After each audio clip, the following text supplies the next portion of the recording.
You can hear the crowd lean closer when the shadows start to fade.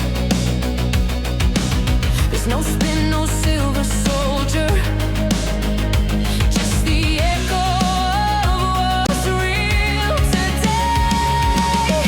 And I've been waiting for this all my life, to see the light behind the noise. Yeah, I've been waiting for the night to strike. Tailspin rolls, we find our voice.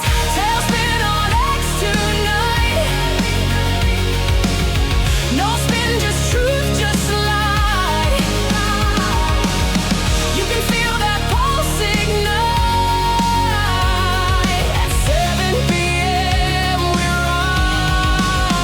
rise tonight.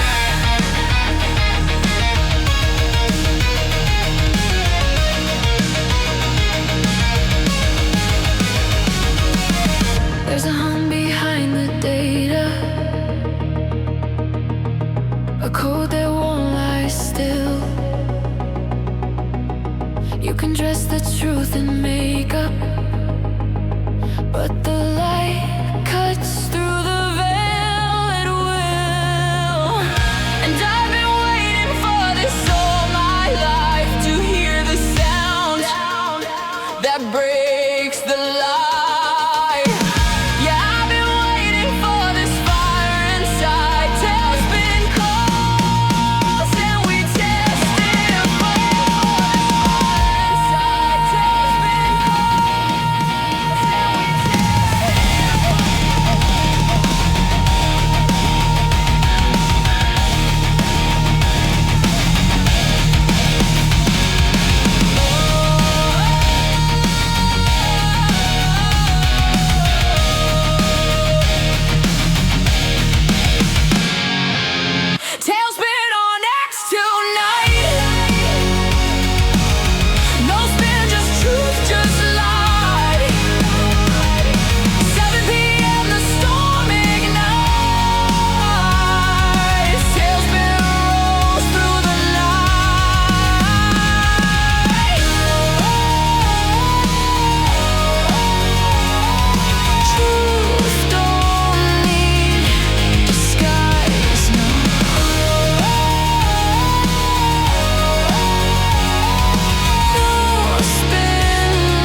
truth in makeup, but the light cuts through the veil at will. And I've been waiting for this all my life, to hear the sound that breaks the lie.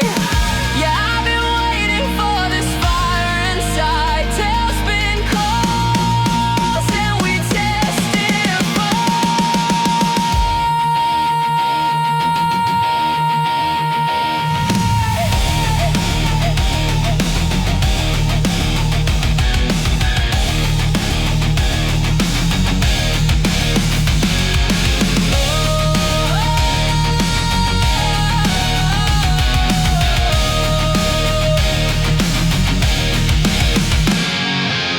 Tailspin on X tonight. No spin, just truth, just light. 7 p.m. the storm ignites. Tailspin rolls through the night.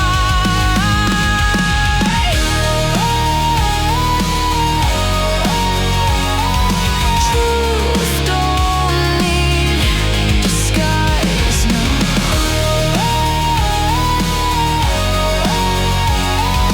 No spin, just like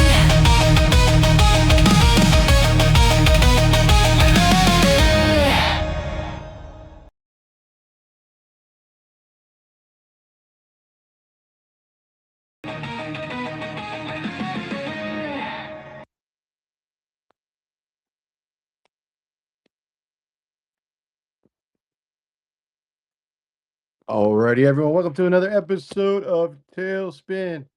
What a week. Tonight we're going to do a little quick recap of UFO Twitter week. What was your favorite space? I know there is drama space going on right now. I think there's like 2 drama spaces going on right now with a lot of infighting within the UFO community, which I think is a real disservice to what everybody's trying to do. Uh, it just destroys the whole momentum we've had coming off UFO Twitter week. And it's not like what's being discussed just happened today or yesterday. It happened like 4 or 5 days ago, and it's just going on and on and on. And when it comes to disclosure, I think it's a major distraction. I think it's encouraged. It makes us all look like a bunch of fools. Anybody that taps in to listen, hear all this nonsense, and how can you take any of these people serious? And it's a shame because a lot of them run really great spaces and have really good content, and it just kind of takes away from that whole genre that we have, and how everybody, you know, is actually, I believe on X is actually leading disclosure. And I think there's a lot of forces out there that do not want that to happen. They don't want voices that they don't approve. And a lot of discussions that we have, I don't think they want to take place. But that's a whole nother story. Hopefully some of them will funnel in, once they get enough of their drama fill for the day, I guess. And I do see that Bark is still running his space. So welcome everybody. Tonight, we're gonna go over not breaking news, not celebrating something that hasn't really happened before. Over the past week, the UFO community came together for UFO Twitter Week 2026. Dozens of hosts, incredible guests, thousands of listeners, and countless hours of conversation, all centered around one question: what do we really know about the UFO phenomenon? Very interesting, and I'm not lying when I say thousands of listeners, because each space had thousands. In the amount of hours, you can't find anything on any kind of network that would have covered the topics and then the individuals that were involved with it. UFO Twitter Week 2026. So we heard from whistleblowers, researchers, authors, scientists, experiencers, investigators, historians, and people who simply just want answers. That's what we're here for. We want answers. We want to know what's going on. So whether you join one space or listen to every event, there is something for everyone. We heard Jason Sands discuss disclosure. Uh, can't say enough good things about Jason Sands. Even talking to him, not on spaces, but offline. What a nice gentleman. And you can tell, like, if anyone's ever talked to someone who's experienced things in their life that like PTSD type individuals who've seen things that most people don't see. You end up with two types of people. So when they're not talking specifically about their experience, uh, they sound different in their voice and how they speak. And then when you hear them talk about what they experienced or what they went through or what they have knowledge on, you can hear it in their voice. You can hear a slight uh, difference in their tone, and you could tell that they're remembering something that was definitely caused some type of traumatized them. And you definitely picked that up with Jason Sands. All around great guy. You had Brent Friedman shared his perspective on Hollywood. You had Ron James explore the world beyond UFOs. You had Pastor Alan Didio and Tom Merkel discuss disclosure and how that affects faith. Uh, Also, two very, very charismatic gentlemen.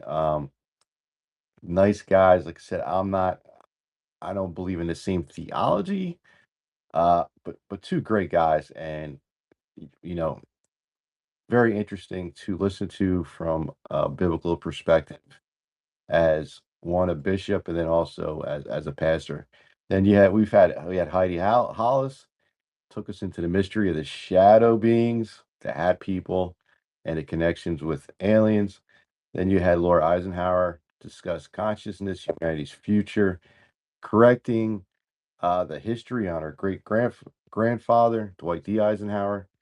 You had Aaron Kessel walked us through the whole history of UFO, along with Sarah Beth and Daz with UFO 101, and a whole bunch of other guests on here. And I just want to give a shout out to, if I miss anyone, it's not intended, but Sarah Beth hosted a banger space to kick it off and then took over for me when I had all kinds of technical problems. Then you had Astral running spaces, you had Data running spaces, Daz Fringe, uh, you had Red Panda jumping in there, UFO Sarah, you had AJ. I mean, what a week of people running spaces. It was just incredible. Um, some of it had me go back and look at old films from the 90s. I'm like, man, I don't remember that series. I have to go back and watch it. But I love to get a take of anyone in the space on what you thought was, I'm not gonna say it was the best space, but what were the coolest things that happened or things you might not have been aware of? And what was your favorite part of last week? I know besides finally getting some rest last night because I was exhausted. I'm gonna be honest. I was tired. I said, I'm watching TV, I'm watching a movie, I'm putting my phone down, and I'm just gonna chill because the week was just crazy. But before we get to the speakers, just want to give a big shout out to my co-host Guy. We got Goose up here. We got X-Ray. We got Sarah Beth. We got Miss A. What's going on, Guy? I know you're tied up with the other alien invasion we have going on in the United States right now. But I don't know if you had a chance to jump into any of the UFO things, but yeah, Guy's been concentrated on the US invasion with the World Cup. We've got aliens from all over the planet in the United States. So what do you think, Guy? Yeah, I did pop into a couple of UFO spaces. I would lie to you if I said I popped into all of them because there was just way too many.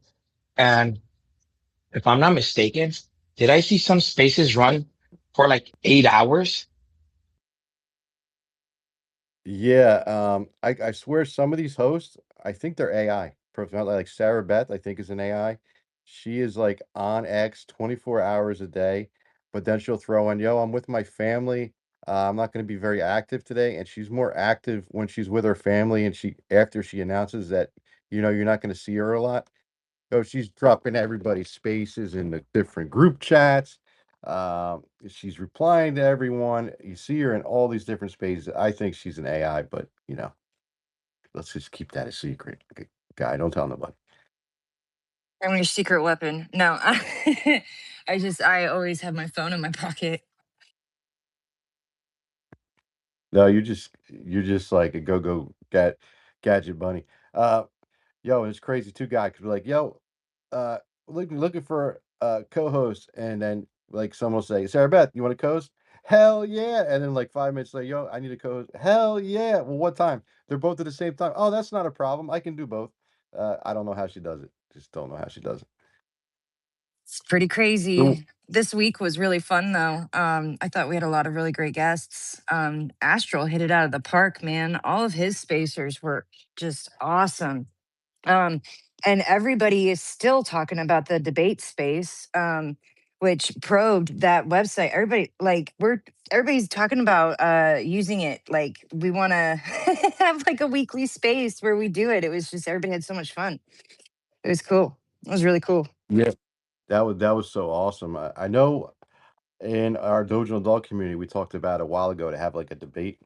And it was like, man, it'd be great to have something live where you can track what the audience is thinking while the debate's going on. And probe that just worked out fantastic. That was awesome. So big shout out to Probe. Thanks, man. Appreciate that, guys. Hey, with all the infighting too, um, a structured debate where people can only speak when they're allowed to speak is a pretty good reset point. So I thought it went really well. I think we should do more of them. I think there's a bunch of things we can do better. But I was really happy with how well that was received. And great UFO Twitter week overall. I mean, that was our first go through from a participating standpoint, and I just thought it was outstanding. All the different people we got to listen to. There was always a space going on. There was structure to it. Very impressive from our seat here for sure. Hell yeah, that's awesome. I know I definitely got some feedback from the community that they noticed the quality of spaces lately has really improved. So if anybody is curious if the work that they're putting in is making a difference, it is. It really, really is. So I think Mav has a hell of a point when he talks about how X is really kind of leading the discussion here. And I think he's 100% correct. Like, you never know who's listening and on. And anybody can just hop in on a sock or an alt account.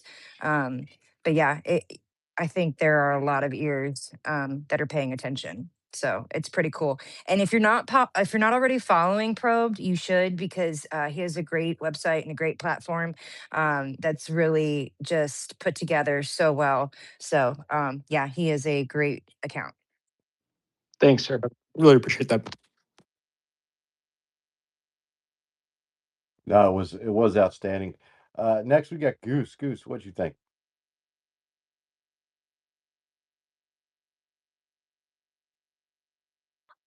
They got him. Yeah, yeah, Yo, yeah, yo, man. I like the UFO spaces. A lot of disclosure going on. Um, yeah, yeah. you always got to throw in the yeah with Goose. And we got Miss A. Miss A and Sarah Beth were my two co-hosts for Tailspin After Dark, which every single one of those spaces have been removed by X. I have no idea why that could be the reason. Why they would remove all of those spaces, no clue. Because Miss A is just too hot to handle. She keeps it spicy. Hey guys, um, kind of nervous being on the stage again. I guess that's why I popped up here. Um, I caught some of the spaces for UFO Twitter Week, and I agree. Like the format for the debate space, like why can't people mind their manners like that in every space? It would be so much more satisfying to hear actual conversations and like facts and like curiosity and exploration versus it turning into personality wars. So I thought that format was amazing. Um, at some point, maybe I'm hoping I can go back and re-listen. There's been a lot going on over here. But it's unfortunate that they removed all of those spaces now. Do you think that maybe they were reported or something? And also, well, no, never mind. You think they were reported? I don't know, to be honest. I've had about 60 to 70 of my spaces just gone. And that's the whole reason why you record, right? It's supposed to be there forever. They're just gone. They don't show up that I even had a space. Like they're just Have you gone. inquired about it? Um, No, I haven't. But I didn't get any notifications that they were like mad. I did have one. I was running a space uh several months ago and it was mass reported and I did get notification from X that it was mass reported. And that my account was going to be limited to views unless I went in and deleted it. But no, for these spaces that are just deleted, I no notification from X at all, nothing. Um, hasn't really impacted um my views or anything because normally you'll notice like they say there's no shadow ban, but you're deboosted. No deboost or anything, they're just gone. And a lot of them were with guests. Especially with like the UFO topic and then also some other topics where I had guests on and they're gone. Some of them I did broadcast and multi-stream, so I do have them. But if you go on the platform itself, it doesn't even show. Like even if you go to like Spaces dashboard, it just has like 3 or 4 days straight, no spaces run, which is wrong because I've run spaces up until recently at 7 days a week for I over a wonder if year. it's like a storage thing where maybe it sifts through. I don't know. Because some of Logan's spaces are kicked. But I wanted to say while I was thinking about it, I just remembered when you were talking about Jason Sands, um, I talked to my buddy over in the Air Force, and I was like, hey, can you check this out? Or this person's talking, can you verify? Like, whatever. And I was explaining some of the stuff that they were talking about, and I brought up the crab people. And this person's response was, have you seen the movie John Carter? And I actually love that movie, but I can't figure out. I didn't want to like press further because that was an answer. I don't usually get them, but I was wondering if it was more of a travel response or a crab people response because if you've seen the movie John Carter, like the people that are on, or some of the people that are on Mars, they resemble crab people. So I thought that was pretty interesting. And that, yeah, Jason Sands was it. I'll have to go back and watch that again. I know I've seen it, but it's been a long time. I have someone else also mentioned, I think in the space last night, Odd Thomas. Um, I can't remember what the reasoning was, but the film Odd Thomas had something with when we were talking about the different dimensions. Um, Wait, and I guess in that film, can you say that again? You said Odd Thomas or On Thomas? Odd Thomas. ODD? Yes. Okay, cool. Yeah, I believe the actor in there was killed recently, I think a couple years ago. A young guy, I can't remember the cause of his death, but it was like I think that was weird too, how he lost his life. But yeah, Odd Thomas, ODD Thomas.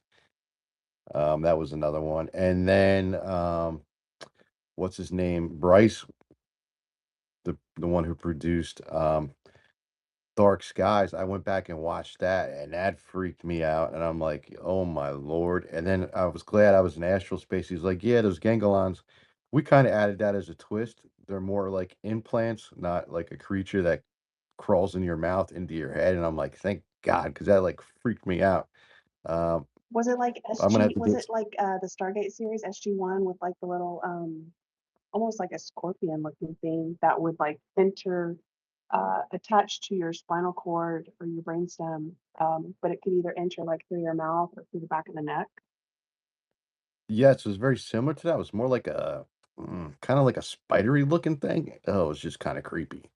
And it was kind of also like it made me think of Invasion of the Body Snatchers type also, where you just take your body over. They'll clone your body, but just kind of it's like a parasite that just gets into your brain. But in that show, it showed that the Greys are under the same control of whatever these organisms are. So the Greys would put them into experiencers, And then when they did autopsies on the Greys, they found out they had the same ganglion inside of their brain. Um, so that kind of goes to what a lot of experiencers saying, that the Greys aren't in control, right? There's beings above them and they're being controlled. So I thought that was very interesting. But yeah, he's like, yeah, we threw a little horror in there with the way that things looked, but the information they got after the film was, yeah, you're very close, but there's no creature like that that's implanted. It's medical implants into the brain.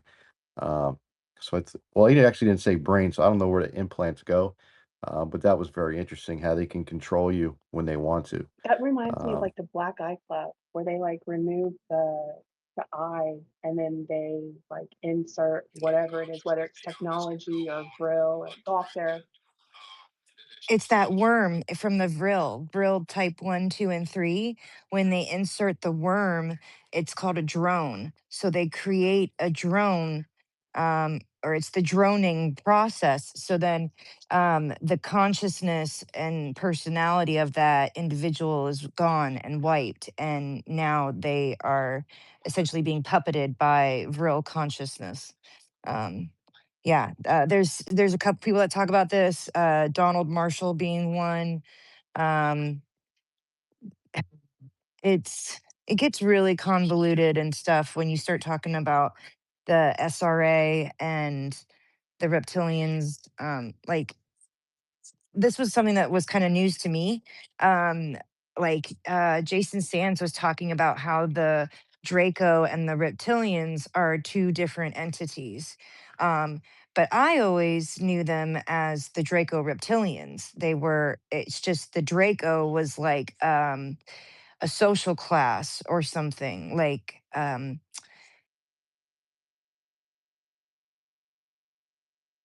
Off. oh boy. No, sorry, my alarm started going off.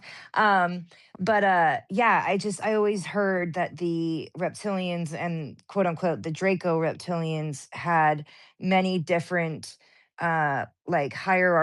hierarchy levels in their society. And so they're like I know everybody thinks that these people are a joke, but like people like Elena Denon talk about and Alex Collier talk about the Seacar reptilians or the Seacar Draco reptilians is supposed to be like the royal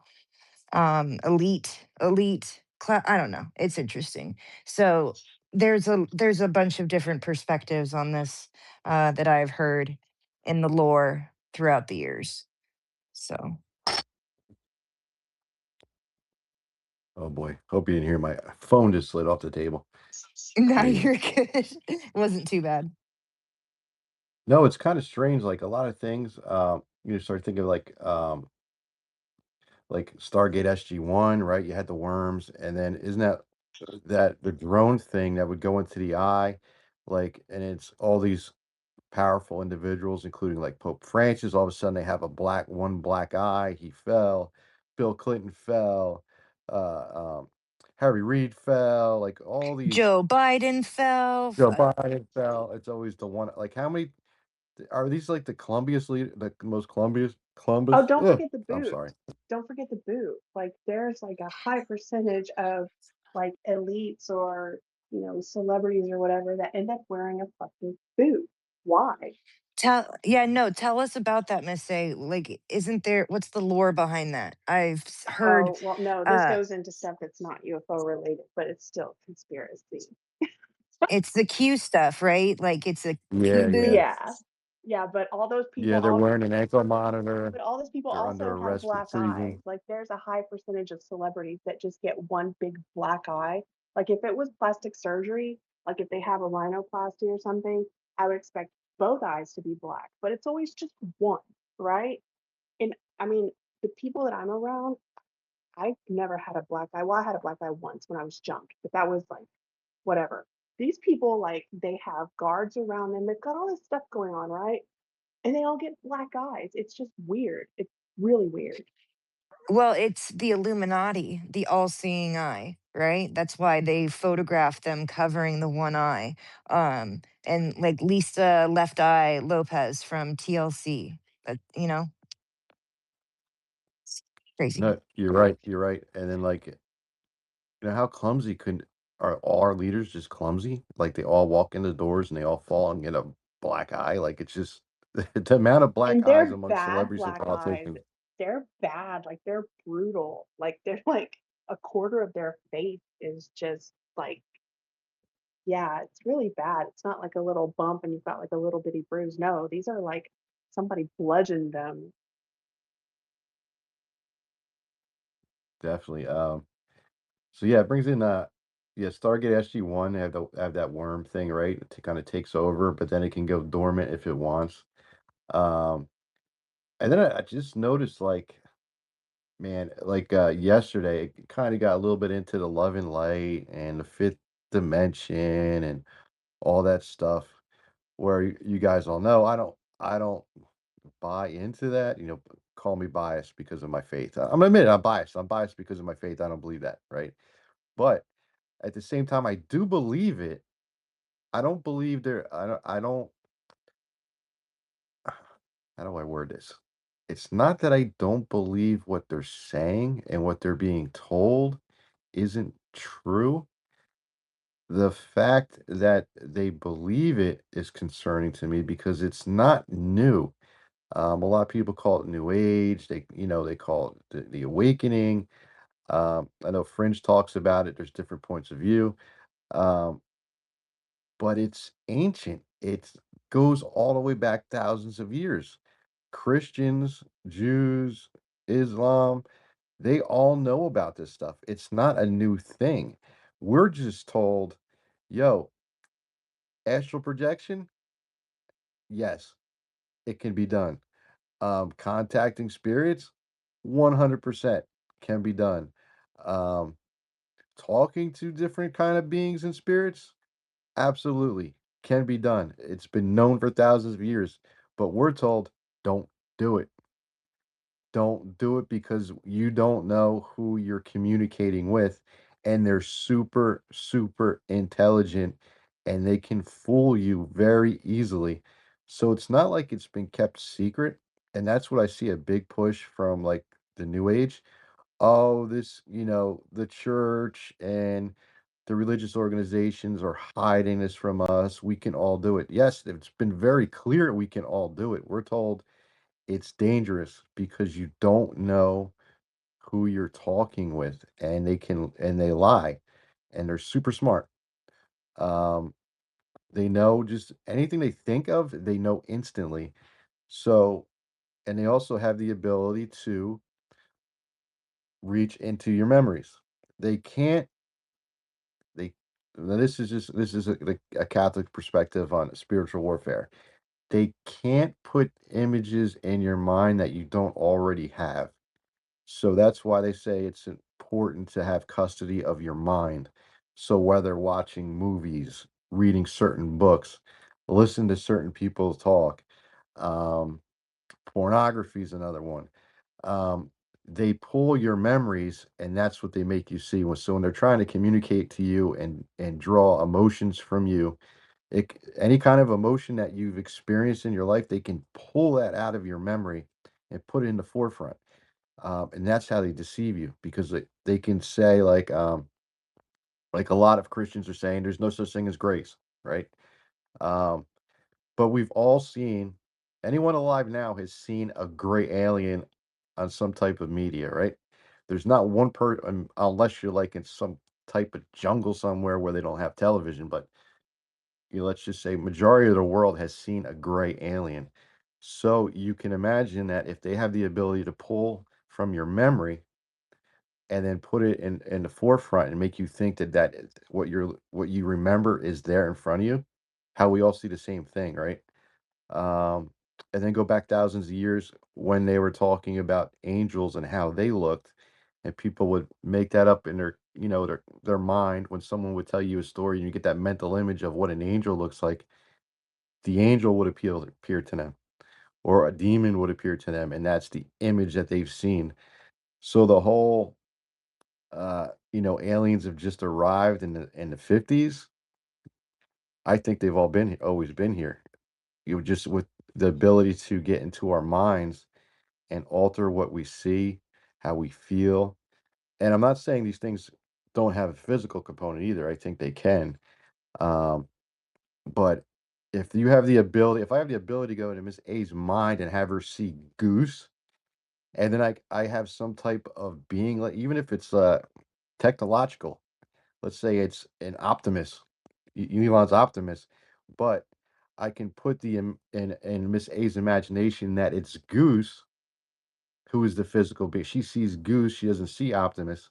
You can see how it could be possible to trick our minds. Even having something physical, even if it was technology or biological, you can change um in your mind. If they have the ability with telepathic ability to change what you see, even though there's something physically there, they can alter it or change to kind of like in a disclosure film, right? When she was talking to everyone and trying to get away from the contractors, she was able to pull the memories from their minds, which I thought that was pretty cool because that's the first thing I thought of was because that's what I thought for a while that you'd be able to pull your memory and make you see that as you're interacting with something else. And she did that throughout the film. She would take a child or a grandmother or a dead family member and put that in their mind, and then she slowly was able to bypass everyone by just implanting that image uh, in their minds and change the whole way they react, right? So I lean more that direction, but like I said, I'm biased because of my faith. Uh, but I just like to put that out there. But it was still very interesting last night when they were talking about that because like I said, I agree with it. I just don't. I just disagree on what I think it is, and that they can lie to us. And I know even Jason Sand said he felt peace and when he was dealing with these entities that were telepathically communicating with him. And I even asked, how do you know that those are their true feelings, that they're not projecting something that's different, right? How would you be able to tell? Um, just because, and then I think Fringe mentioned it perfect.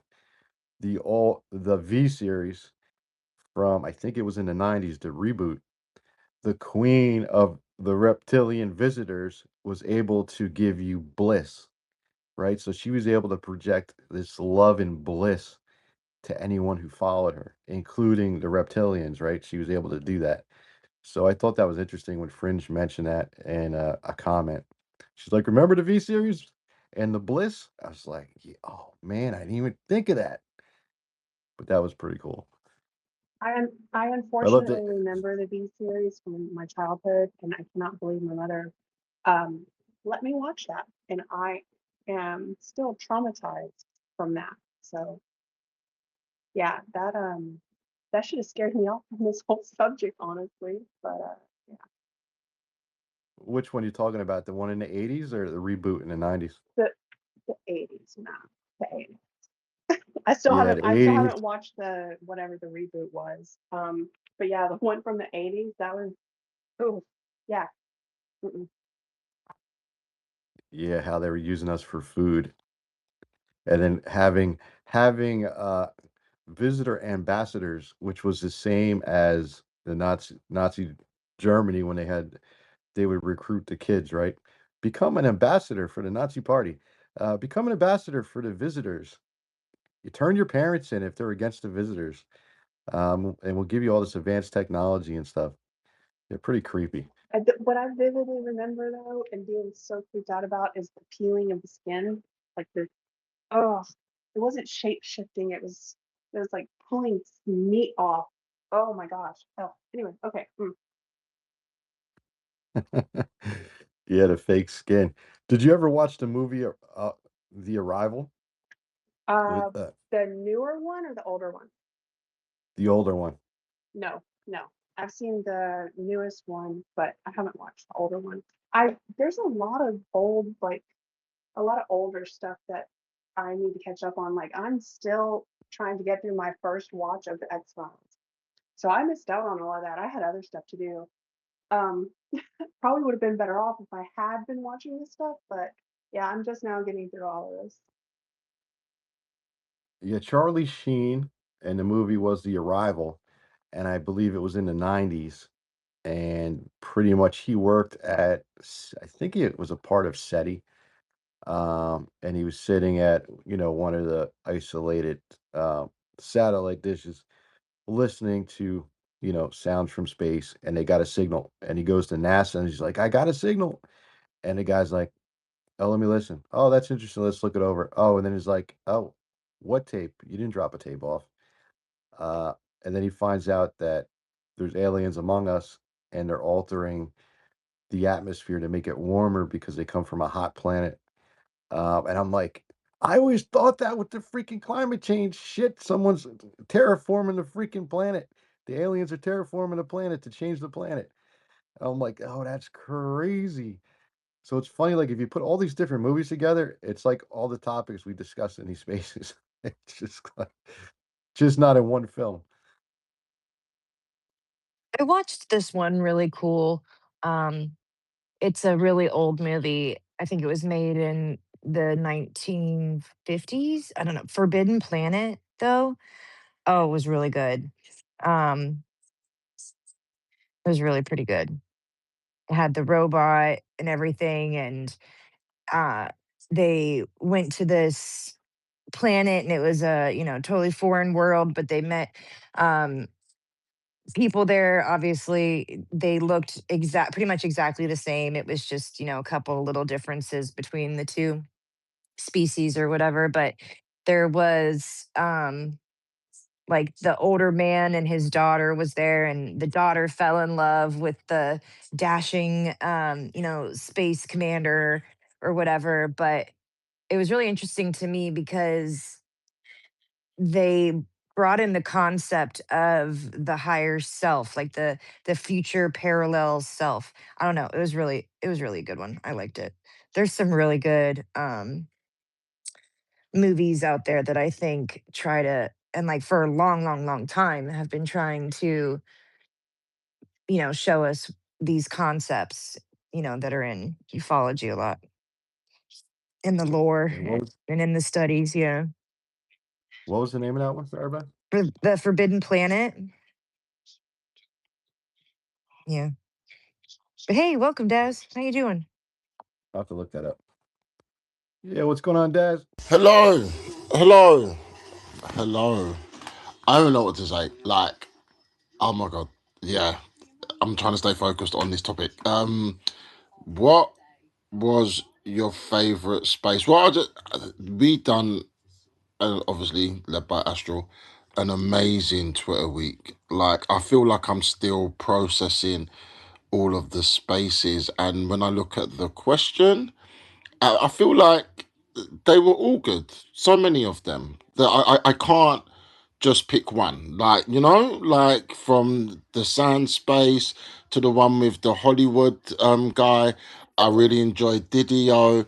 The debate, even though it was late, I think I stayed up until about 3. Like, there was just so many good spaces, and I kind of wish that in the same vein, we could continue.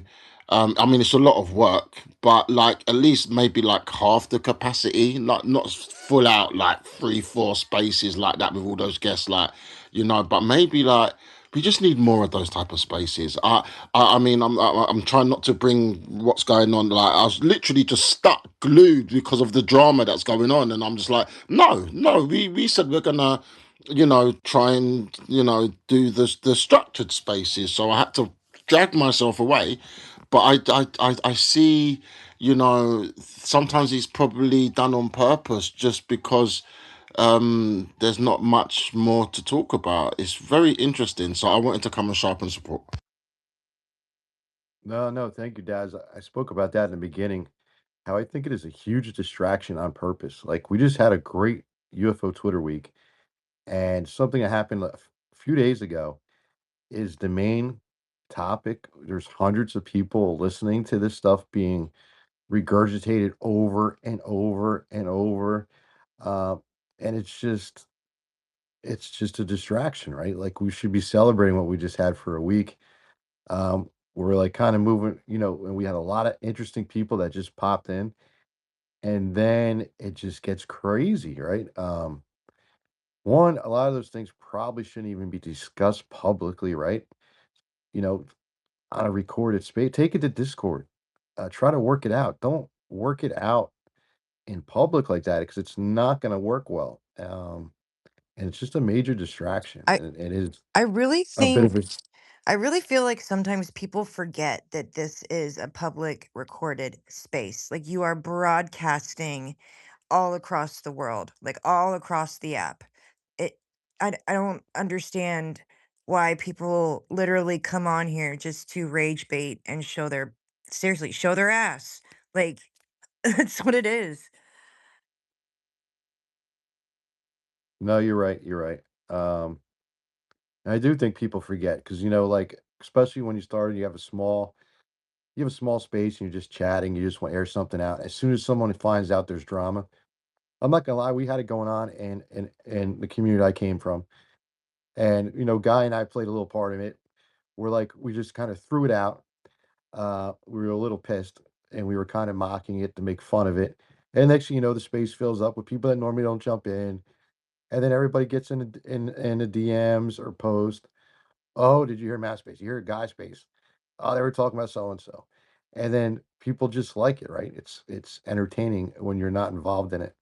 But it distracts from what you're trying to do, right? So it happens everywhere, but I've never seen it happen in anywhere like this community. This community is like every other day. Like I need like cliff notes. Okay, what happened on the overnight? Can somebody catch me up on what happened? How come this person's fighting now? They were friends yesterday, now they hate each other. Oh, these two are back together as friends? Well, what about these? Oh, they're not talking. Oh, they're blocked. Oh no, they blocked. No, they're on block now. Oh wait, they were blocked. Now they're co-hosting each other. I can't keep up. I just can't keep up. It's like insanity. Um, like if I'm that pissed at guy that I block him, yo, he ain't never co-hosting me again. I'm sorry, it ain't happening. But it's just insane because it's like minor things, and they're like, yep, blocking him, asshole. And then 2 days later, they're co-hosting together. So I'm like, I can't figure this stuff out, bro. Other than it just being a distraction, or as Doomer would say, alien hijacking. I don't know. 'Cause it's not rational anymore. We said it though, didn't we? We called it. Like even Astral said, like he was like, get ready for hashtag UFO drama week. Right? He literally said that. And I think it's just gonna kind of get worse. But there seems to be something in us as people that the instinct is to kind of just watch the car crash and the train wreck, and that's what I'm seeing happening. Just a train wreck, and then the thing is, there's people in this community that instigate it and have the recordings and have the clips, and we're all their content. We are all their content, and that's why today I made sure I didn't go up on that stage to really say anything. And I noticed Sarah Beth, she was there when it was all fun. The moment it took that turn, she was off, and I was like, "Yeah, well done." And I think that is the way that we definitely need to move. So I think it was a great week. I'm inspired and encouraged for what we pulled off. The space that AJ done yesterday with all of his contacts and all of the guests, I was just like, oh wow. I mean, it was an honor that he asked me to co-host, and I'm like, It was if huge. it was huge, right? And I think that is like setting the bar, really. Like if we can have a community that is less dramatic, less chaotic, we will be able to get more of those people in. I literally, when I was talking to AJ yesterday, like I said, because he was in an event with Bashar, the channeler. So I was like, okay, so what? Are you going to try and get Bashar in? And he's like, no, no way. He's like, I'm not bringing him into X. Like he said, it's too crazy. It's too crazy. And that's how people see it. So if we're always going to have these crazy spaces, we're missing out on opportunities with the big guests. Dude, You're 100%. right. 100%. And Sarah Beth mentioned earlier, you don't know who the other listeners are. You don't know who's going and doing a replay. And there could be someone who really wants to come forward, but then they see the craziness going on and they're like, I don't want to be a part of that. Especially like with whistleblowers and how they're attacked to begin with, to jump into a chaotic community um, from the get-go and be like, I can't believe you went and spoke with those people. And then the attacks come. That's not good. It's just not good. And I think, what we've been doing is working. We've all seen it, with the spaces and the compliments, like Sarah Beth was saying. We just got to continue to do that and just try to remember why people are here, right? For the truth. Um, I don't believe everything Sarah Beth believes, but I respect Sarah Beth. I'll listen to anything she has to say. I know she has the same respect back for me. The same with you, Des. We don't agree on everything, uh, but I enjoy your spaces. You don't have to agree. Just keep a little bit of your mind open, so there's enough room that you don't clear off right off the bat, dismiss it, even if it's upsetting for a little bit. And you're like, "Ah, this is bullshit." Sleep on it and see if there's any truth in any of it. Even though you might disagree with 90%, there might be 10% where you actually agree. Find that common ground and be like, okay, what is that? What is it and the conversation that Sarah Beth had in her space that I completely disagree, with the subject, but why is that 10% still in my mind? Why is that unsettling for me? Well, and then ask those questions because I think there's truth, a little bit of truth in everything. You just gotta, as AIM, who's not here, would say, peel back the onion, right? Find out where that truth is, discard the rest, but take the truth from it. You don't have to believe everything. Um, but I think there is some truth, especially on topics where we're lied to, right? Constantly with disinformation. Who do like look what's going on? What was it today with the infighting within the big dogs in the UFO community, right? Oh, no, they're part of the government. It's all psyop, right? Everyone attacks each other, but there's some truth in both. You could have been part of the government retrieval program and then become a whistleblower, right? Um, Jason Sands one. He was part of the retrieval program and is now a whistleblower. So why can't you change? And I know the more years I get, what I thought I believed in 100% when I was 20, what a fool I was back then, right? You always learn and you can always adapt and change. That's what makes us human. We're not angelic beings that know everything when we think about it. Sometimes it takes a couple smacks to the side of the head to realize everything you thought you knew was wrong or a lie. We went through that with COVID.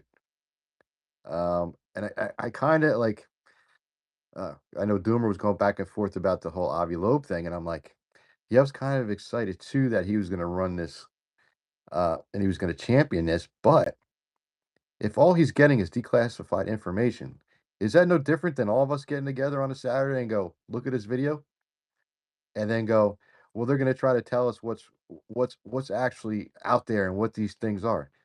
The government knows. So the government's paying people to look at non-classified information to figure out what it is when there's people in the government who know exactly what the hell this shit is. Like, what are we hoping to get out of that committee? And it's just like another committee, another committee, another committee. They're looking at the same information we got, right? They might have some expertise with like looking at a certain type of video and understanding how that camera works and what the capabilities are, or identifying, oh yes, that was moving at so many knots based on their experience. But what more information are we getting from it? And then for the government to say, and Luna and everyone all excited, oh, we're going to have these scientists get back to us on what they've seen. Go in the skiff and look it up. Why you're looking at declassified information? Like we're not getting anything out of this. I don't expect anything. Uh, but I'll have to reach out to Avi again and see. Maybe they are getting more information. I don't know. But why not do this years ago? Why all of a sudden now? Uh, I'm not expecting anything from it. Just like the dumps on a Friday when they dump the information. Here's just some declassified information. And what is it? Everything we already talked about on here about 3 months ago, right? Nothing new. Um, or what was it yesterday? News Nation. Directed energy weapons are real. The Department of War is going to be acquiring more. And then what, 2 months ago, you're a conspiracy theorist if you thought there was a directed energy weapon. I think this. You think the same? I'd like to know. You guys think the same thing's going to happen with the UAP stuff? We're all crazy. We're looking into it. We can't really find any proof, and then they're just going to come out and be like, "Yep, that stuff's ours. We reverse engineered it." But everything else is classified. We'll have to get back to you on exactly what it is. You think it's going to be something like that?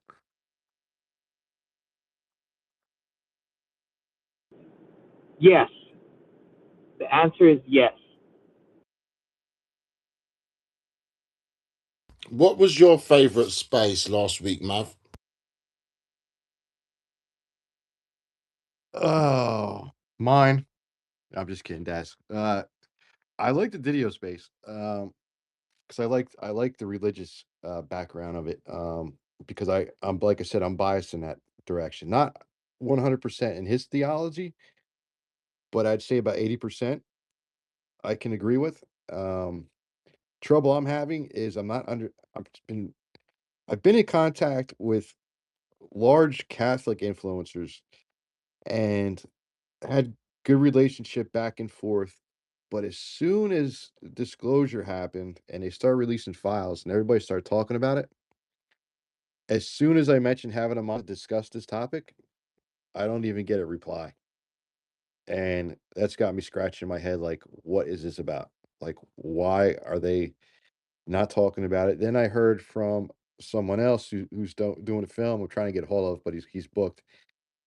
He's supposedly a memo went out to all Catholic influencers to not discuss this topic. Are you serious? Dude, I knew it. The Catholics? No. They are tapped in. The Vatican's sitting on it all. So interesting. But I don't know why, because these same influencers have spoken about this in the past and said the exact same thing that Didio is saying. It's demonic. They know what it is, what they can do. They can, put images and things in your mind. Um, that's how angels actually communicate. It's telepathic. Um, a higher level will actually take whatever they want the lower level angel to know and telepathically let them know everything about it. Nuts and bolts, everything, boom, instantly. And they had the same ability to communicate with us. Um, then I don't understand why all of a sudden it's don't discuss it. Like, why? If nothing's changed, unless disclosure is coming, as Doomer would say, catastrophic disclosure is coming, and they want it to come from the papacy. That's the only thing I can think of. They know what's coming, and they want it to come from one person. They all want to have the same um, talking points on the topic. That's the only thing I can think of, because even Catholic theologians won't talk about it. And supposedly a memo went out and said, if anyone comes on and wants to talk about these things, do not have them on your show. So I just think that's really Who odd. who said I'd who love to get a said that, copy. Mav? Who said that? Daniel O'Connor. So they're kind of like trying to censor the topic. I don't know about censor it. They're just saying not to talk about it right now, not to make a decision with theology on it, what these things are or what it means with hypotheticals. Um, but all the top exorcists around the world all say the same thing. It's demonic. They've seen people during possession change into grays right in front of them. Do a couple prayers and a couple ritual things, and they turn back, and then they admit that they're lying. So, and I've known this for years. They've been discussing this. I just don't know why now all of a sudden it's a don't discuss it, unless disclosure is really about to happen and they want a united front when they come out and talk about it. That's the only thing I can think of, because it really hasn't been hidden. They discussed it. Um, so yeah, I don't know. But yeah, your space with Didio, I truly enjoyed. I like the space. Not gonna lie, with Laura Eisenhower, because I have a lot of respect for her great grandfather. Um, but I enjoyed that, and the debate space. Debate space was cool. That was awesome. That was run really well. I thought that was gonna blow up into craziness, and it went very well. I liked that. I really enjoyed it. Yeah, I need to catch the replay for that one. I heard like of the first round or two, but it's getting quite late for me, so I think I should go back and listen to it. But there were so many good spaces, so many good spaces. It was a really good week. I did go back and listen to AJ's one with the mind control stuff. And that guest that he had on, Michael, yeah, floored me. I was just like, wow, okay. So much information, so many great guests, so many good spaces. So I did want to show up. I can't stay for too long, but just I'm just consuming all this, crazy energy, and I do understand why it's happening, but I'm trying to also think like, is this because of the UFO Twitter week? I feel like that energy, it just intensified, and what's happened is it's really pointed out and shown everyone who's really in the community for the drama and who's actually in the community to try and build and talk about the subject and create good content.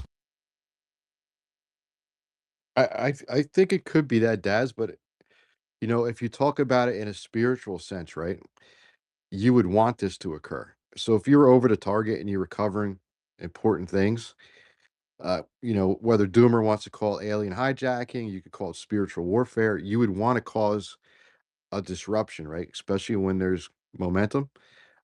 So I wouldn't doubt that. I wouldn't solely just blame people because they can be influenced, right? Um, we have, we've had discussions. I've had discussions with you about things I struggle with sometimes.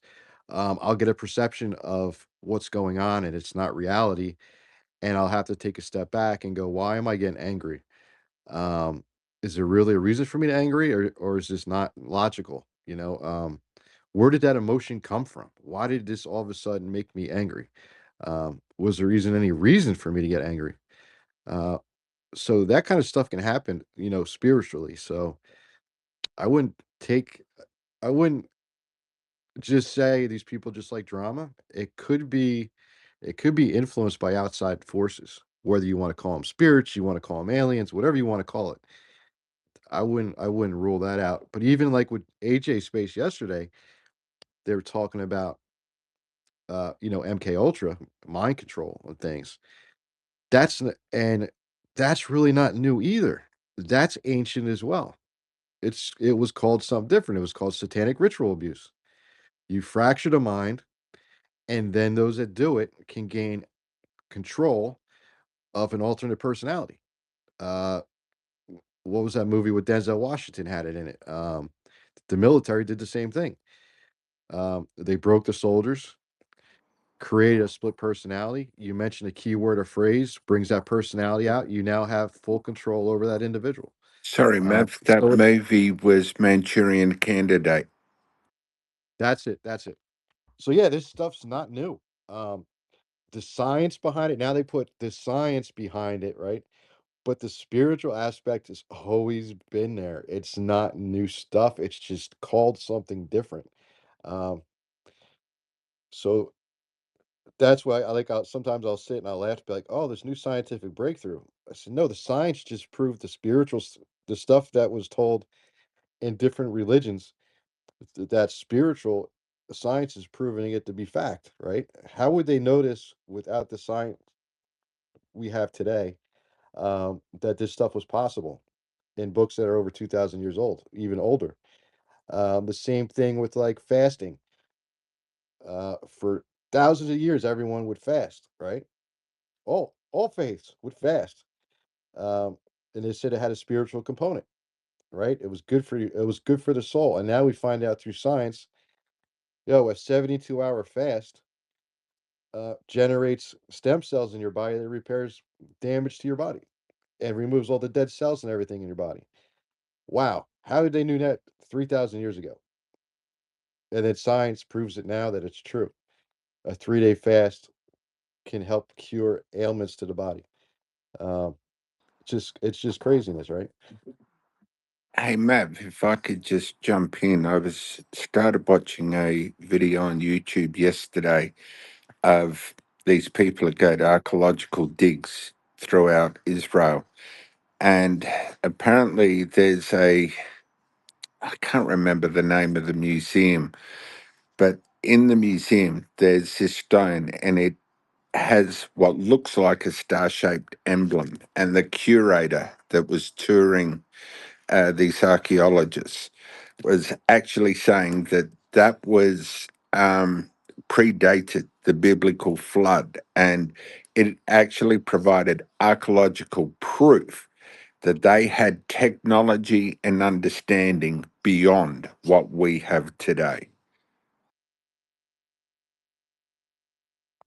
Yeah, that was the golden age, right? It was the golden age before the flood, or the technological age. Like their technology was super advanced, and then you had the flood, and then you had the Bronze Age, which was still pretty technologically advanced because you had what Nimrod was making brass, and I think that was in Iraq, and you needed to make brass, you need to combine two metals together, so they had a global economy after the flood. They still had some of the technology left over, or at least some of the knowledge, right?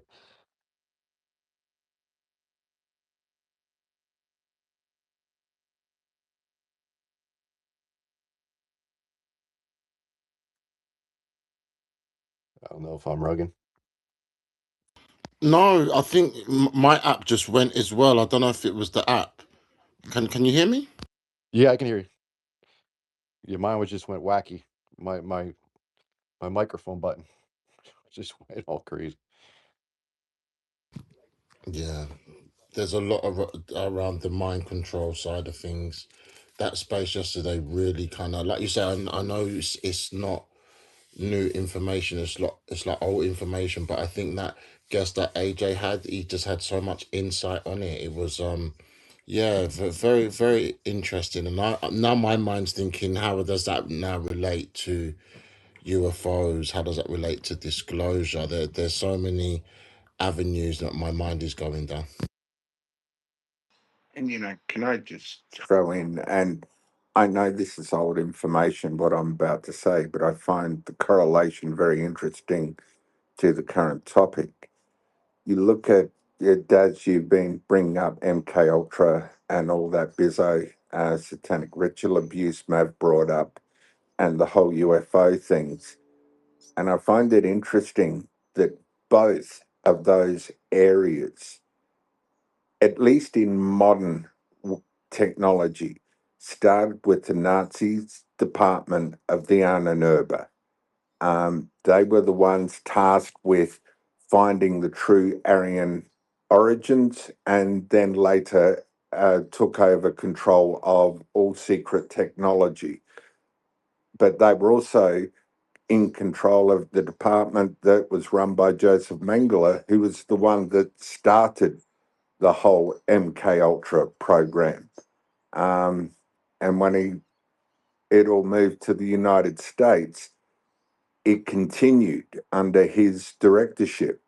So I find it very interesting that all of this on the human side seems to come from a very dark root.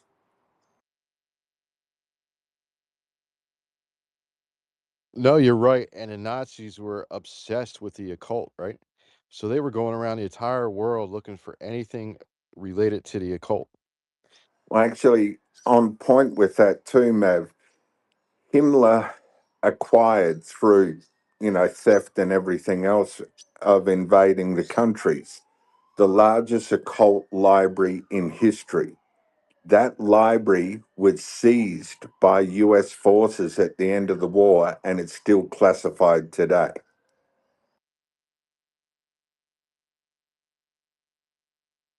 Yeah, it's very interesting, right? Especially for us older, with all the Indiana Jones movies, right? It was all about the occult and getting to the artifacts before the Nazis. And then what happened? The US got the artifacts and just put them in the Smithsonian. It said unknown box, right?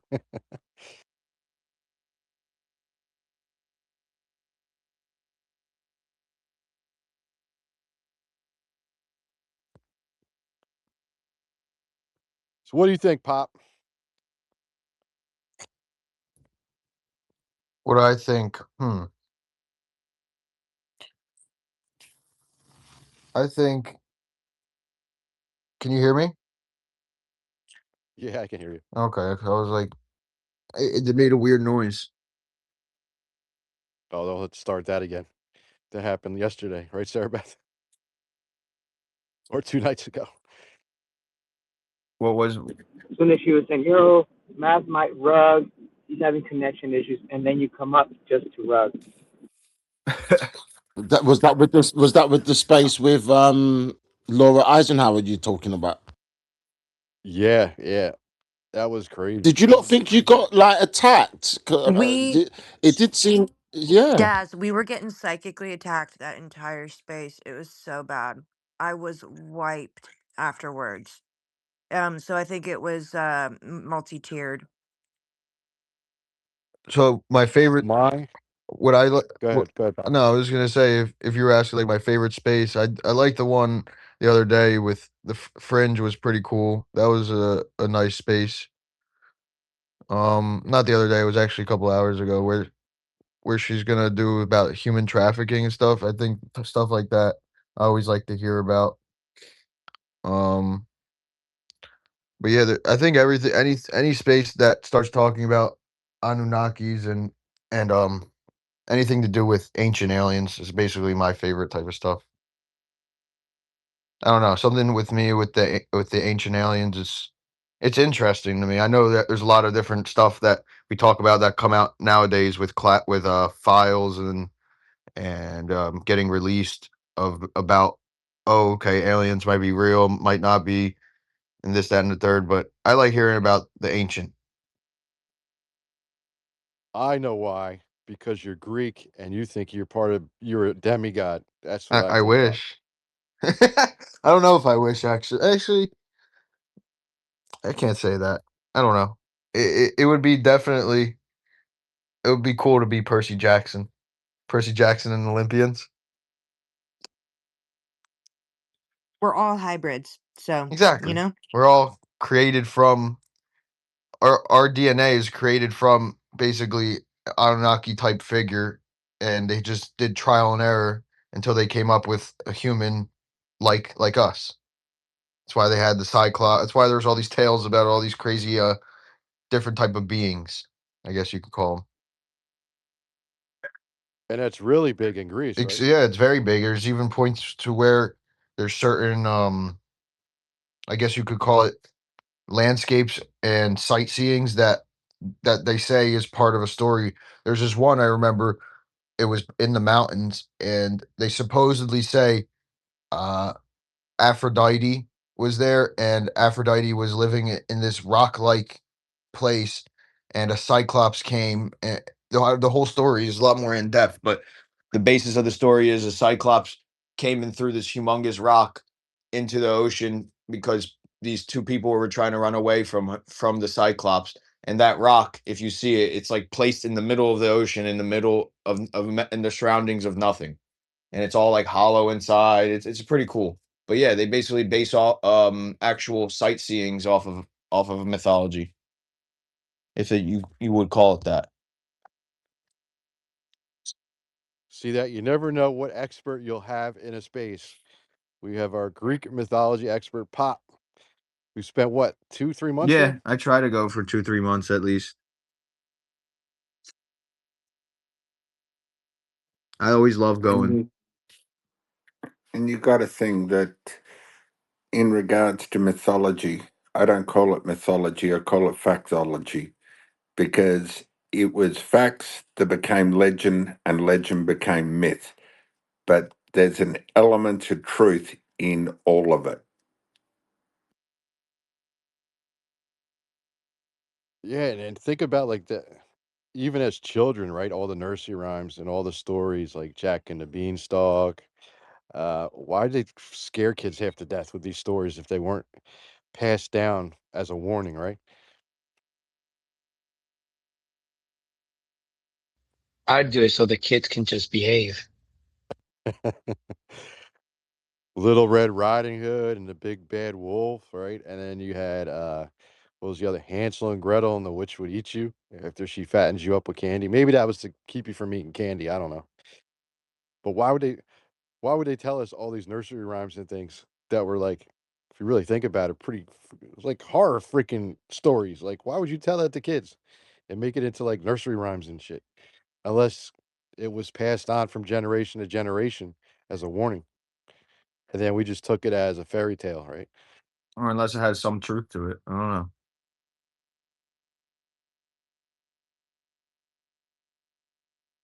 Maybe it wasn't Red Riding Hood exactly, but the beasts that they talk about was, and there was a person that was specific of that type of nature that was going through the forest and caught these beings.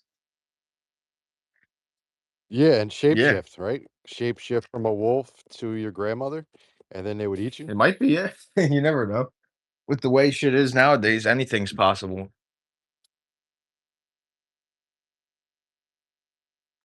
Like how the Jersey Devil. Oh, that's real. Yeah. And I mean, you look at You it seen them? back in the late 80s. Sorry, Pop, you finish. No, you're good. I was wondering if Mav, if you've seen the Jersey Devil or if you've seen something like that. I never did. No, I know the state police barracks that is in that general area. They don't take it as a joke because they get so many calls about it to this day, about sightings, and a few of them seen things that they can't explain in the Pine Barrens, where the Jersey Devil's supposed to be. Actually, the one thing I do find really interesting, it was so very prominent during the 90s and early 2000s, but now it just seems to have disappeared, and that's chupacabras. Oh, don't get Guy going or Goose. You That's lot are an funny. What was Goose's favourite space? I didn't get to hear Goose's favourite space.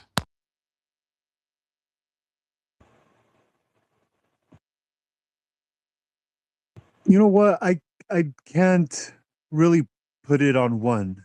There's just multiple ones that had multiple things that were super interesting. So I don't think there is a one and done. That's what I said. I agree. I feel like just the entire week, like every day, there was at least one or two, solid spaces. I mean, even the space with UFO Sarah, that all right, it was a bit high level. That was like for the advanced ones in the community, and I knew that, right? And then the ufology 101 that me and Sarah Beth done, the feedback that I got, I know the end was a little bit of a crash landing, right? But it was only 5 minutes. I feel like 95% of that space was really enjoyable. I feel like, yeah, it's a bit of a blur, actually, all of the spaces that we pulled off together as a team. So, yeah, no, well done, everybody. I agree with Daz. I feel like we just were like nonstop, just pushing out the greatness. It is kind of a blur, a little bit of a blur for me too. Like I had to think about it, like how many uh different rooms we did and how many. There were Yeah. so many, right? Oh man, yeah. It went by And I fast. swear, dude, I started begging people like who wants to collaborate, like who wants to do a space, like at least a week and a half before it started. And it was I kept just getting crickets back. So if anybody like, and I said it, I was like, next time if anybody wants to participate, like seriously, you just DM Astral. Like there does not need to be no FOMO about it. No, it's so true because Astro was asking people, and I know that numerous people were, so nobody was excluded. And we all know how hard it is to organize spaces and schedule things out. Uh, it's a very difficult task. And then, man, then your space starts, and you're like, man, I hope the person who's supposed to be there as a guest shows up. Hopefully, they don't have a problem with the app, especially if they're not on the app all the time. They haven't updated and how spaces operate. But mine the other night, Daz, I don't know if I think you left. Um, my phone, which is using cellular, right? And I had my computer operating, which is on FiOS, fiber optics. I heard this weird buzz, and then almost like an old dial up. My phone turned off, and my computer turned off. Then I tried to get back on. I couldn't. And then I get back on with my phone, and I rebooted everything for the computer, and I started hearing that weird ticking, almost like from like the Spielberg film, and I started to feel nauseous. And then when I was looking at my phone, like what my vision was like weird, and then Fringe is like, "Yo, you better tell somebody. Maybe you're having a stroke or something." I'm like, "No, I don't think so." And then I turned the phone off, turned it back on again, and it stopped, and I started feeling a little bit better. That was crazy.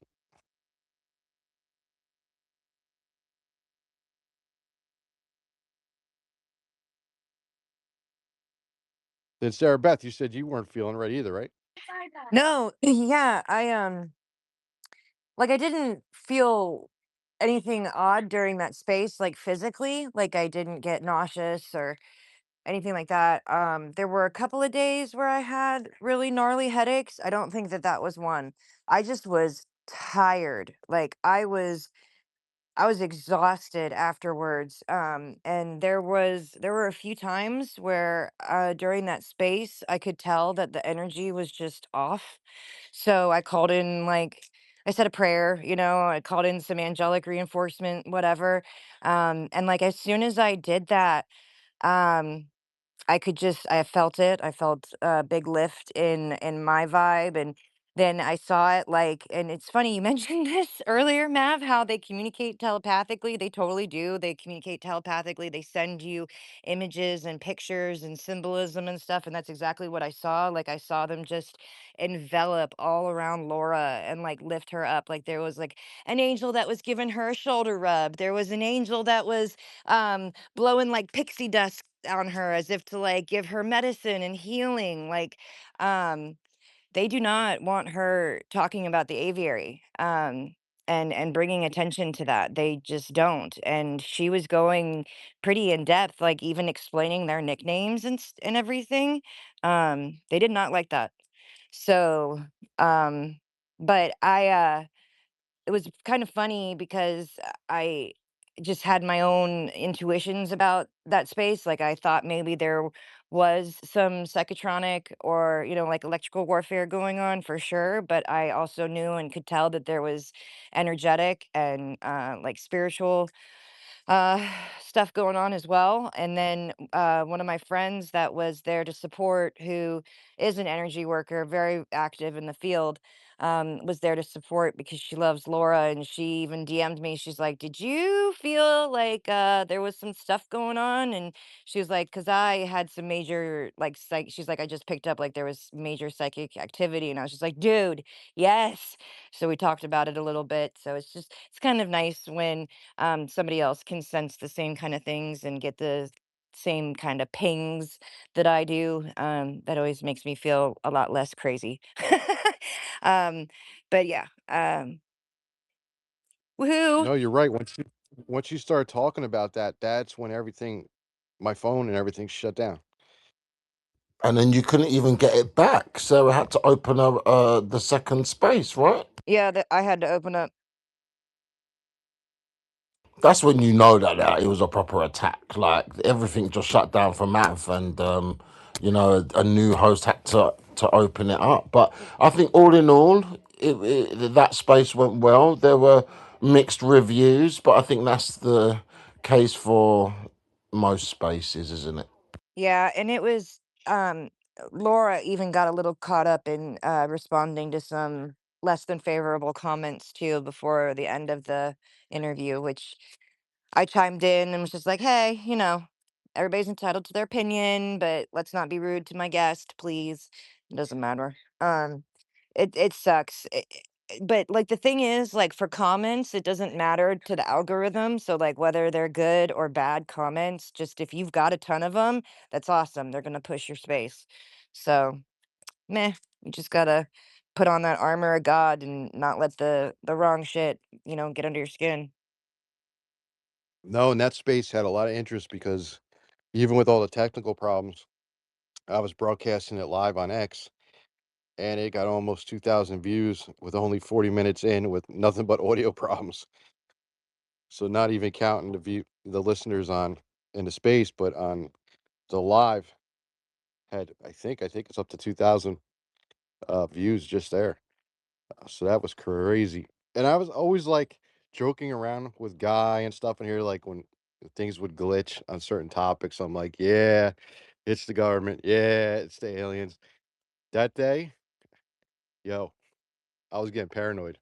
I'm like, man, why do I not feel good now? What the hell's going on? Why do I feel nauseous? What the hell's that clicking Yo, noise? so I can tell you for real, Mav. You gotta go downstairs and look, baby girl. Okay. Uh, give me 5 seconds. Okay, sorry. My dad and Canadian was there too for the Laura Eisenhower space, I believe. So I want to hear what she has to say as well.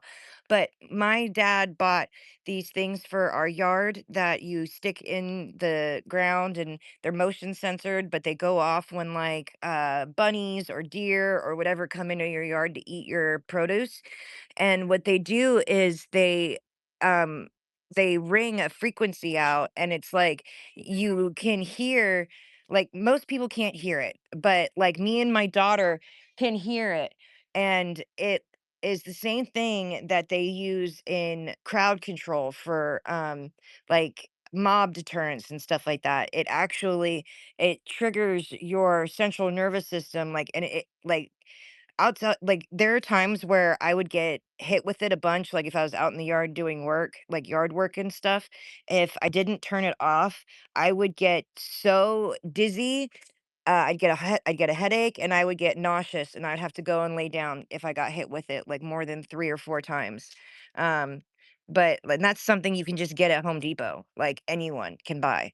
But it's similar to the thing that I think, like, Billy Carson talks a lot about, to the it's some kinda deterrence, it's the name of the tech, I forget, but it's yeah. I was going to say, Sarah Beth, that's sounding a lot like LRAD or similar type of effect that LRAD does.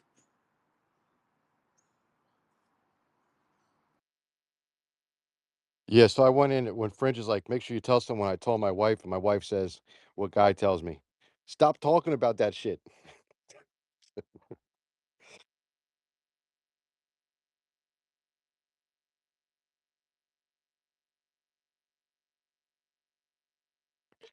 Go ahead. Who we have next?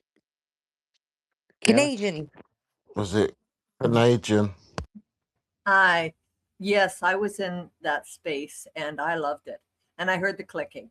And I was glad someone else said it because I was going, okay, is it in your head? Or no, I think I'm hearing it. But yeah, no. And all the trouble, I went, I didn't worry about it or calling in protection because you hard hitters, you big hitters were in there and they were going to go for you first. Sorry. But I felt quite safe. But I have had some issues with the sending in messages a lot because I've heard some things in my own head that don't belong to me and I know it. And until I found out other was sending it in, I was taking responsibility for it. So I go in to listen to hear. I love listening to Laura Eisenhower. I ran into her about 2012 when I first actually got on into YouTube stuff. I didn't get into X until about 2021 or 2022. And I didn't speak on X until last year. So I wasn't comfortable. I think Daz ran into me. I was probably in his spaces a lot, never said one word, never took a mic ever because it's not that I don't know what you're talking about. It's just that I really don't know the stuff that you know in depth. But when I hear you speak about it, any of you and others, I think, aha, I've run into that. Aha, I've run into that. So it's very familiar. It's like I go in to hear stuff and I take a dip for a little period of time and then I have to get out because I have to sit and think, now, how does that apply to me? How do I understand that? Because the language language that you're speaking is, it's not something I know, the certain descriptions. But when you talk about things that happen, I go, I get that. I absolutely get that. And this has happened and that's happened. And the only reason I took a mic is because people were saying, and it's funny, even in the UFO stuff, people who are in it very deep will say things like, oh, I don't know if that happened. I don't know if that happened. Well, I know what happened to me. And it never left me. And I know that I was kept from saying it for a shitload of years. Couldn't even say it to myself. Now that's a real blocking. But I didn't know they had that ability except from myself. And I thought maybe it was me because I'm weaker, because I don't know. So for me, dipping into spaces for half an hour or so and then dipping out. And also, this is what I find really odd about it. We're all in this together. And yet in many of these spaces, I hear people get into quarrels. Well, about this and that. And to me, when they start getting into the fighting over minutiae, stuff that, was it a this or was it a green alien, a purple alien? I don't care. Doesn't matter to me. I know what I saw, little buggers, and I know that I literally made them go away, but that didn't stop them from coming back because they're just little. See, I didn't know at the time. I didn't know that they were bio program, like they were bio robots, aren't they? I don't know what you'd call them, but Biological robotoids. okay, I did not know that. See, when it happened to me, I only knew Star Trek and Roswell. So you have to understand that before internet, none of this was available. You had to know what kind of book to look for, go to a place, find an index, and go find it. And then after the internet, liars showed up, and just liars. I want attention, so I've seen an alien. He was purple with green spots. Okay, I think I'm out of here. It's like I wanted to wait, and I wanted to dip into all different groups without saying a word, without staying long, and listen to see if I could trust what I was hearing. Sarah Beth, you're one of the first people I trusted. And no, because I trusted what you said, and I trusted the people that were in your group. I heard the truth in their voices. And for me, it's always about, if I trust the truth in someone's voice, I go with that.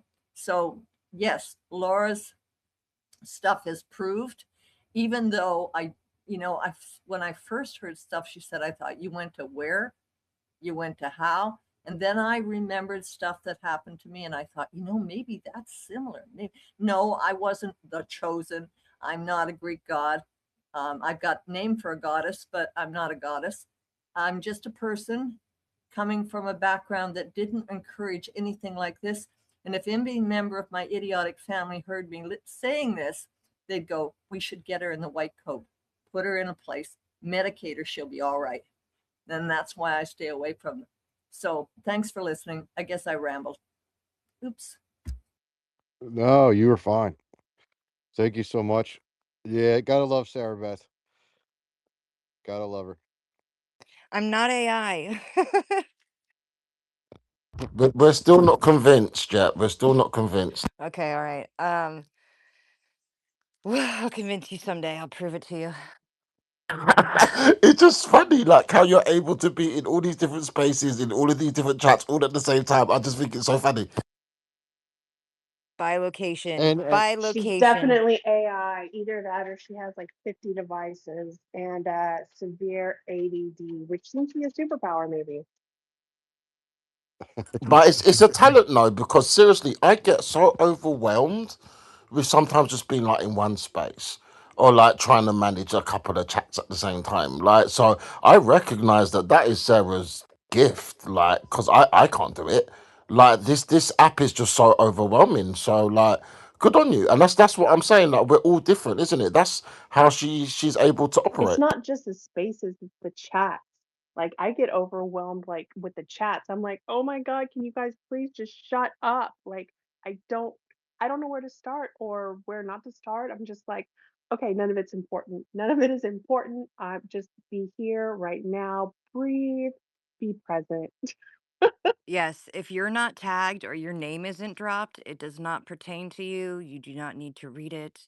And if people are cool, then everything's cool, you know? But absolutely, thank you, Daz. I appreciate that. I think that we are all, playing a very specific note in this symphony, everybody's got a purpose. And yeah, I'm just happy to connect people. I've always been a chameleon, so blend. And she got out to touch some sun today, so that's good. What's going on, Augustus? And we finally got Doomer up here after about 20 tries. Yeah, what's up, man? Hi, Augustus. Hey, hey, yeah. I mean, can I be honest? Please. Sure. Only if you're honest. I'll be honest. I was very disappointed in the UFO Twitter week. The reason why is because every UFO Twitter week room I went into, um, I asked the same question. I said, Forbidden knowledge. hey, what forbidden knowledge do you want to share with the community? What censored information do you have for the community? Everybody that was hosting, everybody was a special guest. I don't have any forbidden knowledge. The only thing I have for you is, and I was just like, wow, that's truly fascinating. Like, I'm no Billy Carson, I'm no Marco Rubio, right? Am I Steven Spielberg? No, but You are Augustus. that's right. I You am. are you are blacker than Billy Carson, though. Let's be honest. You might be Billy Carson. Oh no, you calling him a coconut? No, you That's didn't. right. So look, I'm just telling you guys as it is. Like, I'm not afraid to say, I got some censored information. I'm not afraid to put it out there and say, hey, listen, this knowledge that we got right now is forbidden. That's why they're trying to censor us, And then you can fight me all you want. You can fight me till your face turns blue. Go ahead. But at the end of the day, I know what I'm speaking is speaking from my higher power. I'm letting my higher power speak through me. And that's the forbidden knowledge that I got. That's where I get my information from. Because at the end of the day, I'm but a man. I'm not here claiming, I'm some whistleblower, you know? No.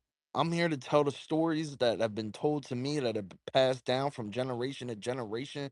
And every time they make it to the internet, you either get censored or you get ostracized from society,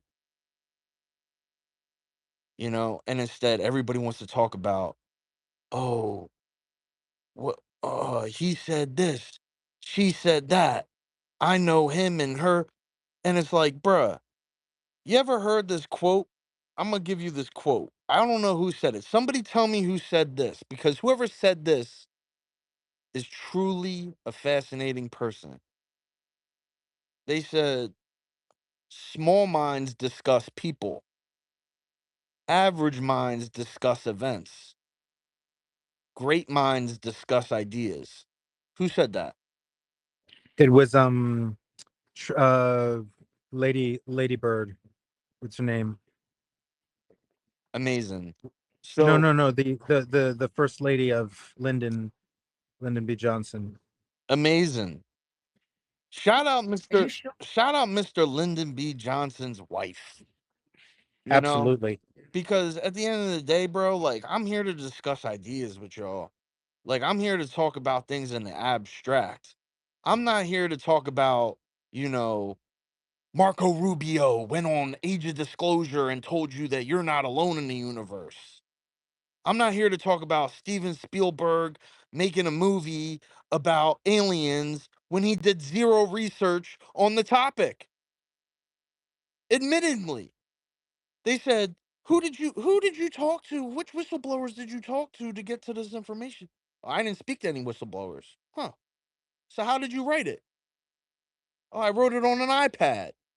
So you just smoked some weed, got on an iPad, wrote a story, and then got everybody in the community gassed, like as if what you're speaking is some forbidden knowledge. You ain't got no forbidden knowledge, Steven Spielberg.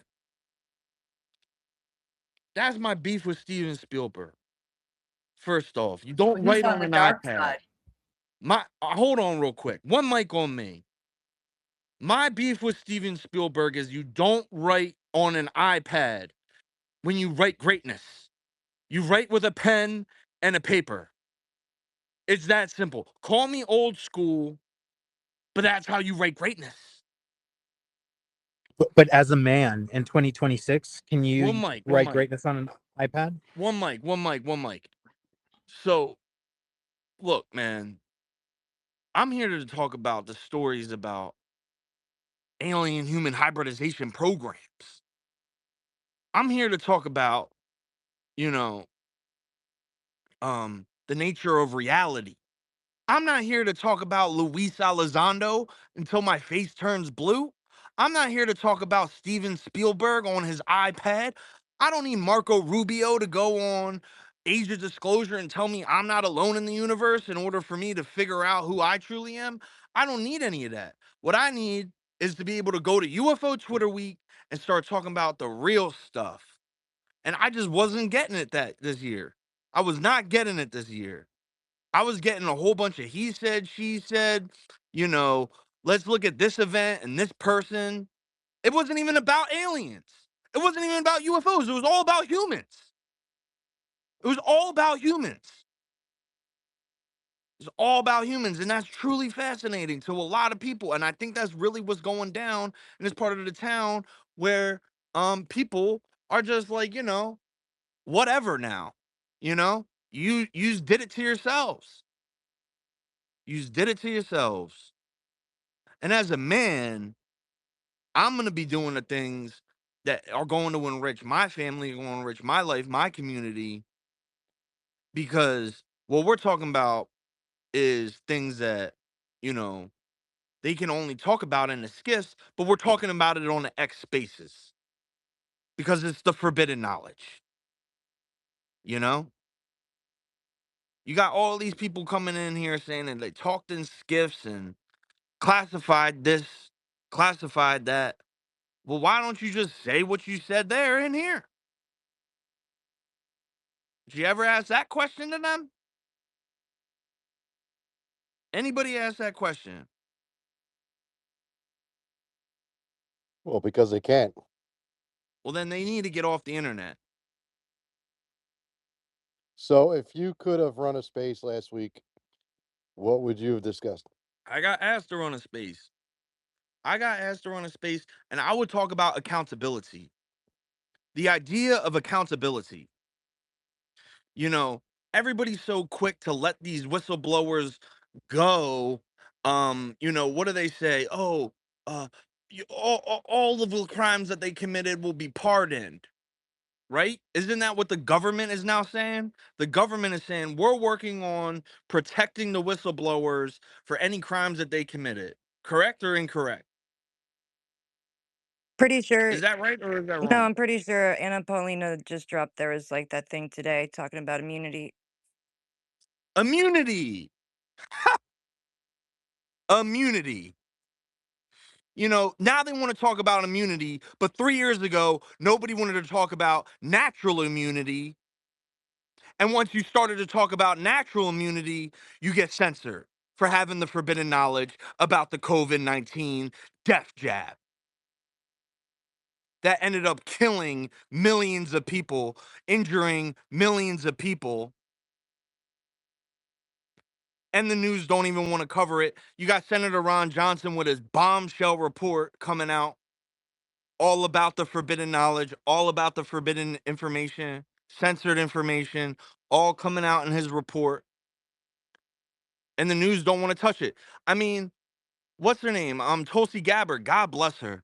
What an amazing woman. Tulsi Gabbard comes out and says, "Yeah, I got some forbidden knowledge for y'all. We got 120 biolabs across the world, funded by the United States. all working on gain of function, bioweapons. Where you think you guys think that they get these bioweapons going back 200 years from you know, Marco Rubio? No. Marco Rubio has not got nothing to do with this. So leave his name out of it. What this has got to do with is something out of this world. That's where they're getting the bioweapon technology from. That's the origins of it. In case you didn't know. But we don't got to go there right now. All I'm saying is this. They're talking about immunity for these people. What about accountability? What about the accountability for the people? That's what I want to talk about in UFO Twitter week is accountability. You know, I got a friend who and I've told this story before, Mav, but I'll tell you now, bro. 1997. He's working in the military. His mother, as a child, his mother was in Massachusetts, outside of Boston, in the woods, near their home. They had a farm near the woods and outside of Boston, and they're on their way home. And he's in the back of the car, and she goes, "Fire, fire!" Looks out the left hand side of the window. They're looking out the left hand side of the window. Fire, fire! It looks like the forest caught on fire. So they hit the gas, go down the dirt road, swerve into their parking garage, and pull up the landline 911. There is a fire that's about to reach our house. Everything's on fire. Fire department shows up. Ambulances show up. Police department shows up. It wasn't a fire, y'all. It was a UFO. It was a UFO so bright at night that it made it look like through the trees there was a fire. So the whole town is out there right now, right? We got the fire department, we got the ambulances, we've got the police department, and the police department takes a statement, and they're like, yeah, we seen a UFO. We thought it was a fire, but it was actually a UFO. Years go by. And my friend's in the military. It's 1997. He goes to that town city hall, and he says, "Hey, can I get the records from this night on this date at this location when we thought it was a forest fire, but it turned out to be a UFO? I want the police reports." You know what they said to him? They said, "Get out of here." He said, "What do you mean, get out of here?" He said, "I know you are obligated to give us the reports when we request it. I'm in the military. I'm asking you politely, give me the reports." Right? He fills out the paperwork. He does everything he needs to do in order to get the reports. They say, "Son, there are no reports." There are no reports. I was there. What do you mean? My mother was there. The whole town was there. The police department was there. The fire department was there. The ambulance was there. Everybody was there. What do you mean there are no reports? Sir, uh, can you describe to us what happened? He said, yeah, sure, I'll tell you. It was a forest fire that turned out to be a UFO landing in the forest near my farm, near my house, and it took off, and everybody seen it. Oh, okay. Ah, okay. I see what we got here. They say, okay, we see what we got here. Security, security. They call security in. Security, get this man out of here. He gets arrested. He doesn't only get arrested, he then gets put into a psych ward for days, held against his will. Held against his will for days. It took his family fighting night and day with these people for days to finally get him out of the psych ward that he was being held hostage in. I mean, he was kidnapped. He was not only, called crazy, but now he's been clinically called crazy for him telling them what happened. Since then, he's gotten kicked out of the military. Since then, he hasn't been able to get a job.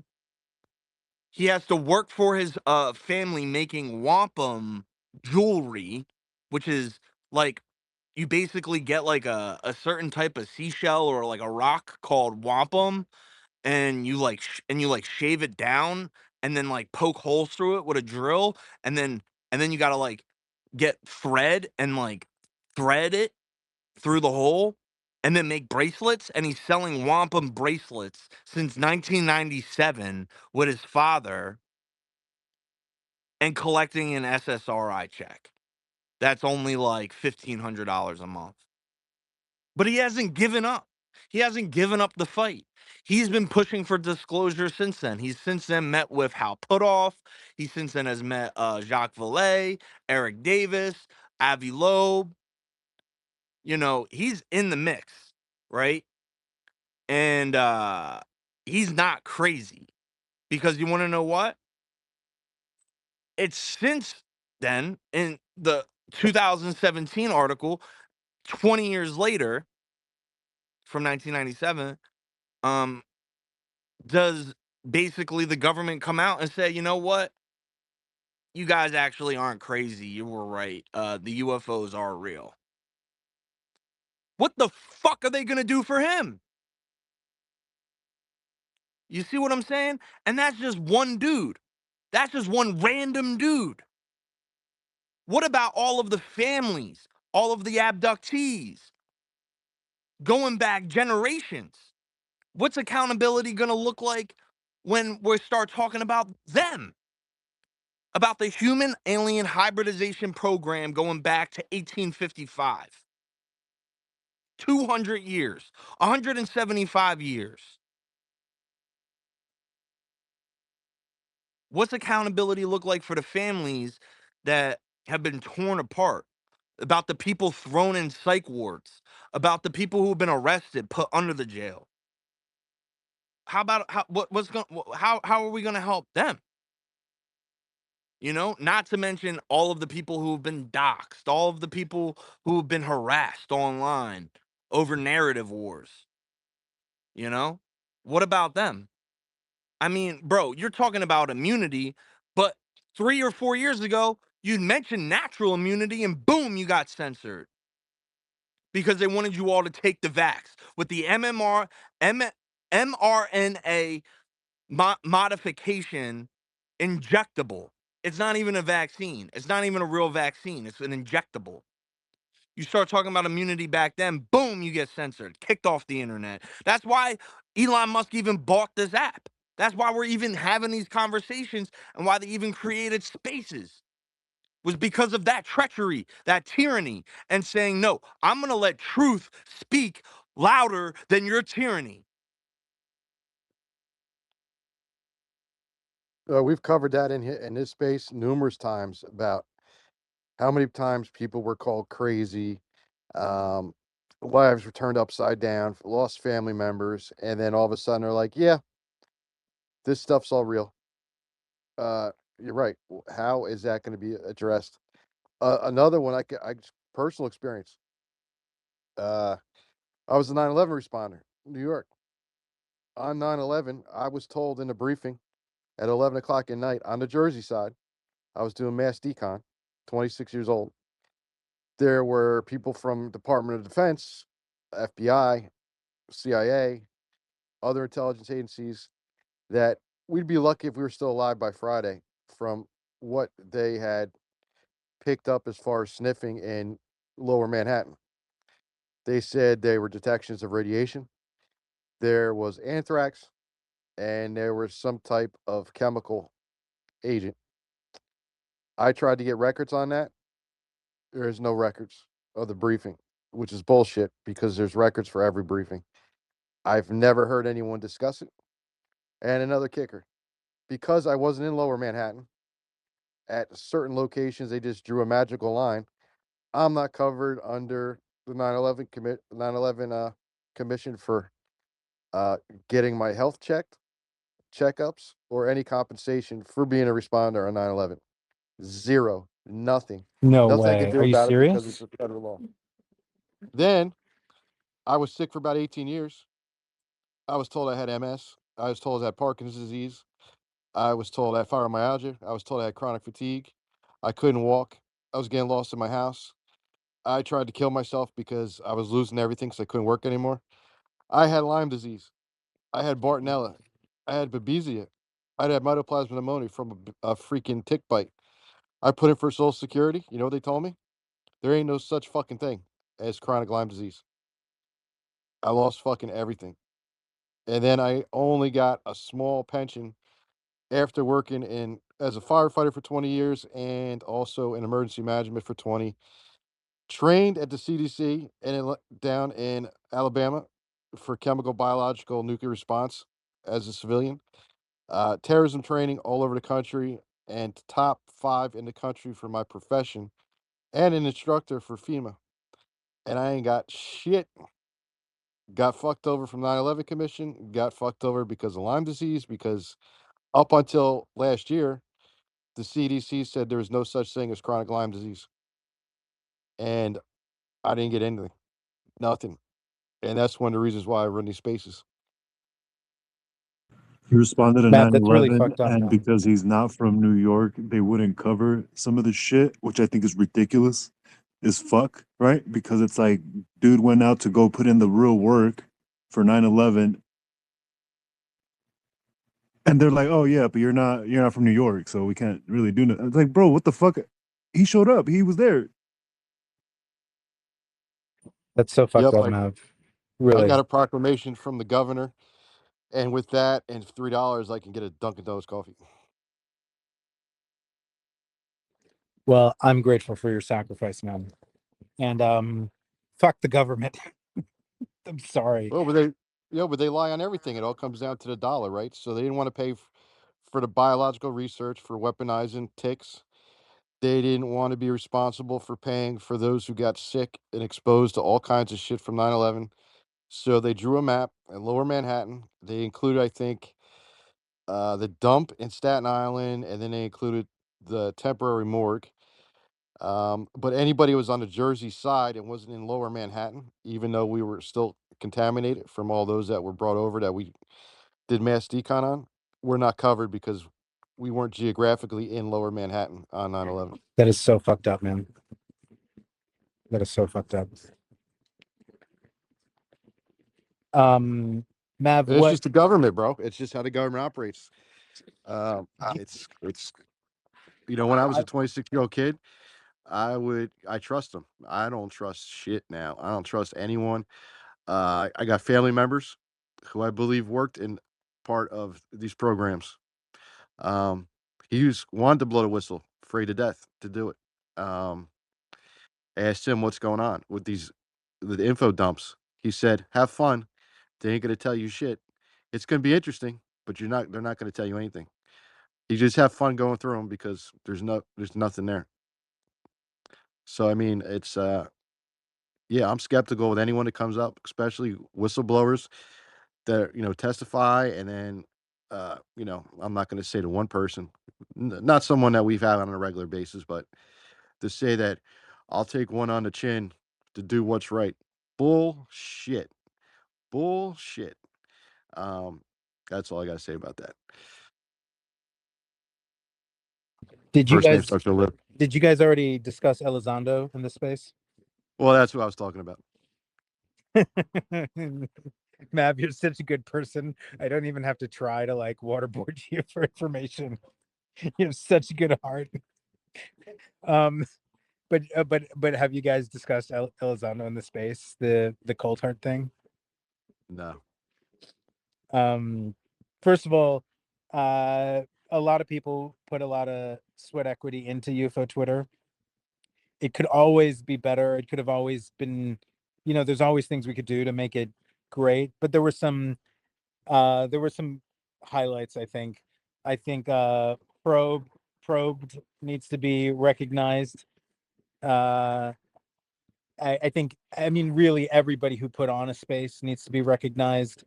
A lot of people on this panel. I think there was a moment in Daz's space with Didio and Merkel where we started to feel like we were actually changing things. We were moving the needle. We were merging communities. I think that was a big moment.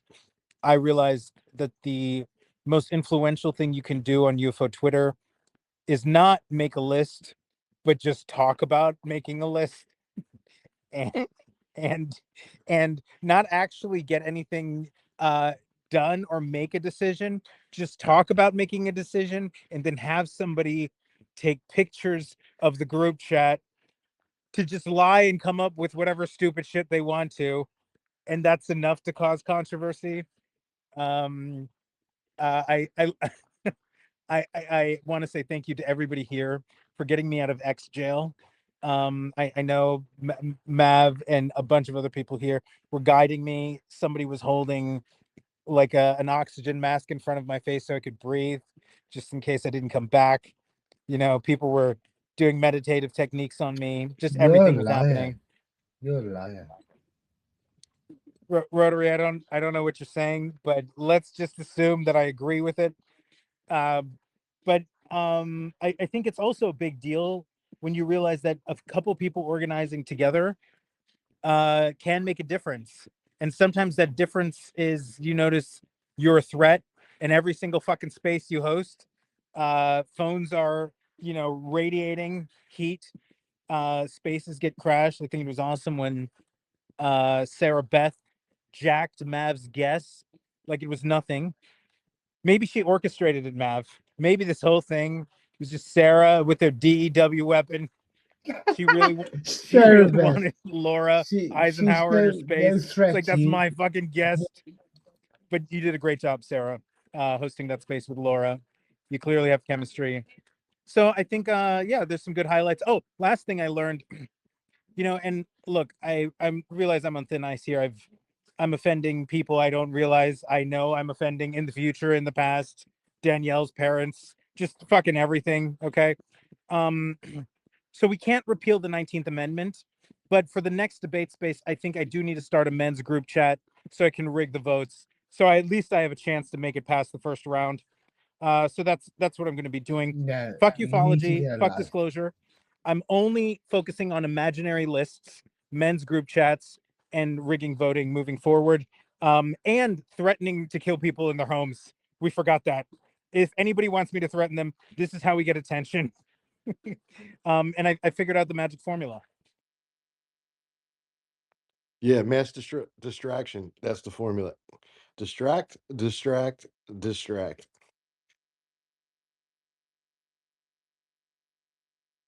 And Augustus is right. Like, everything's focused on opinion, opinion, and no one's asking the hard questions. And no one's, everyone in here, like the attacks on us. Well, how are the experiencers going to pay to attend map space? That was the discussion in like three spaces for how many days that experiencers were not going to be able to get in a map space. What about us organizing, asking the right questions to get these experiencers compensated for the years that everyone called them fucking crazy, and they knew damn well this shit was happening. Instead of distracting and saying, "Yeah, but if Matt monetizes space and he charges $5, I won't be able to attend because I don't have a job." And Like, and no one ever even had the thought of putting a walled garden in a space. Nobody talked about ticketed spaces. Nobody talked about charging like an entrance fee. And the best was the best was we were accused of both two things. One, weaponizing Chase so that he would discourage the people who don't run, I don't know, clean, safe spaces from even saying they wanted to be on the list. And we were also accused of curating a list so that we couldn't even ask people. So you can't even be accused, like, we can't have it both ways. I can't weaponize Chase so that people deselect themselves and us be the ones selecting, right? It was just a ton of total bullshit. Um, but I think there's no other way. I think if we're going to make a difference, we're going to get some shade from the inbred incel cyclopses of UFO Twitter. And that's just a sign of success. Couple of us, look, there's going to be a protocol. A couple of us are going to get suspended a couple of times, right? And then we come together, rub some crystals, break them out of jail, and we keep going. I don't think there's another way. Duma, did you move away from currency? Rotary Matrix, my inner ego is about 10 times louder than your decibel. Can you please speak up for us? Yeah. Oh shit, I've lost it. It's gone. It'll come back. But yeah, I thought it was fun. And I think, look, this might be the most exciting year we've had so far in ufology.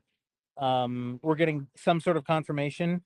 We're not going to get any ontological shock.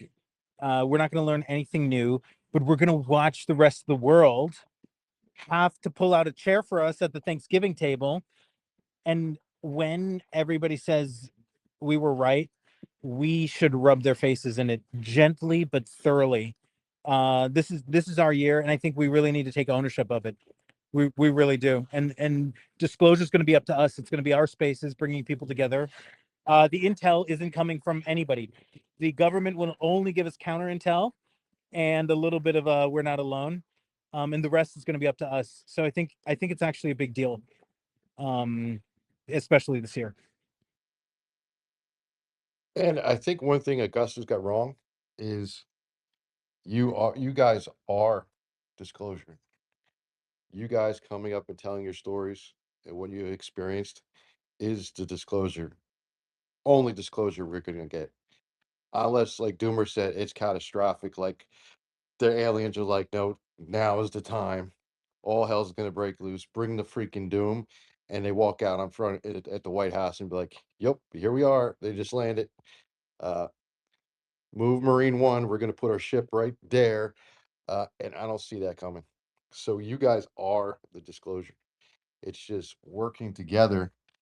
Um, and just like someone said earlier, uh, no, my alien was purple. No, you're a liar. They're green. No, they're gray. No, they had three eyes. No, they're large eyes about the size of a coffee cup. No, it's the size of a wine glass. Like, I mean, that kind of stuff is just ridiculous. Like, especially if they do have the ability to put images in your mind, right? Then everybody's gonna have a different vision of what these things are.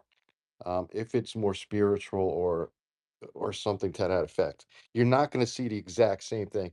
Like I didn't realize until like a couple weeks ago, there's no report of a flying disc. The report that was the initial flying disc or flying saucer was a misinterpretation of a pilot's report. He said an object he couldn't figure out what the object was, but it skimmed through the sky like you were skipping a saucer across a pond. And NBC News ran with flying saucer. There's no freaking all these people said I seen a flying saucer. It looked like a saucer. It all started after that NBC report. Think about that. There was no flying saucer. It was skimming across a lake like a saucer, like you would skim a rock. And then NBC called it a flying saucer. And then everybody went with, They I seen a they flying saucer they too. they tell you what you they want you to know.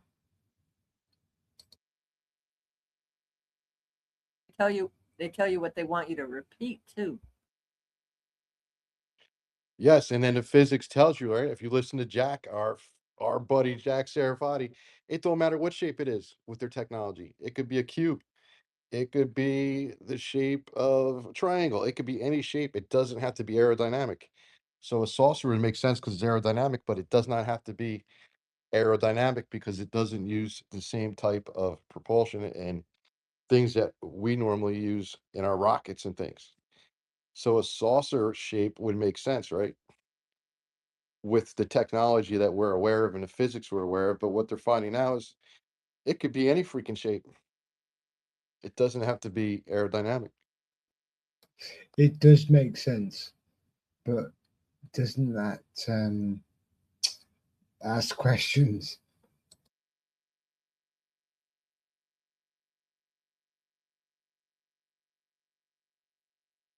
Maeve, do you know when they said that report that you said that was put out by NBC or ABC or CBS, whatever it was? Do you remember when the what? It must have been in the 50s.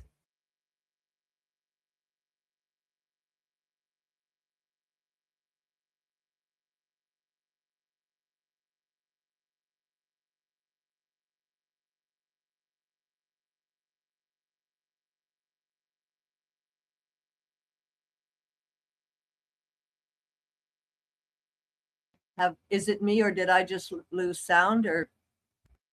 Oh, that's me talking on mute.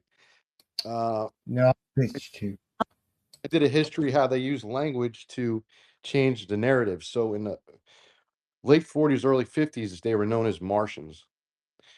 So if you had grandparents, if you remember your grandparents ever talk about aliens, they never said aliens, they would call them Martians or little green men, right? And then the Air Force came up with UFO, so it changed to a UFO, and then it changed to aliens, extraterrestrials. So the terminology changed, and then us being younger, that's what we grew up with, UFOs and aliens. But if your grandparents were still alive, they would call them Martians. So they changed the terminology to confuse everything. And now look what they call them, UAPs, NHIs, because when they changed that, they could change the definition of what these things are, right? So it's all disinformation. And then it's It's harder to do a FOIA request. How do it's you do a FOIA politics. request? It's Yeah, politics. They but how change do you do it? You policy can't of do a FOIA policy. request if they change the name of what you're asking for, because they only look for what you specifically put in a FOIA request.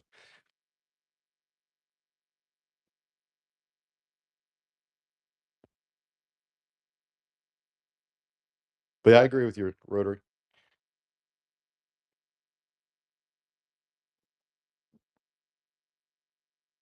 I could look that up on a year. I have it written down from when I did the space. I'll be able to get the date and who it was who made that report. And then the news I think it was NBC, put it out as a flying disc or saucer.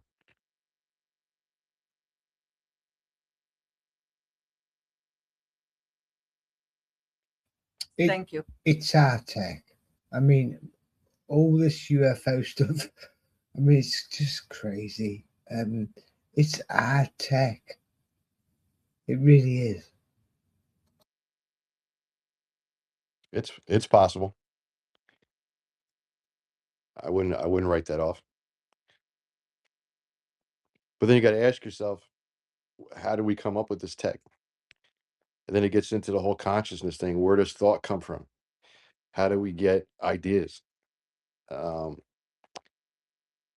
Sarafati goes into that also, and philosophers say the same thing. Where do our thoughts come from?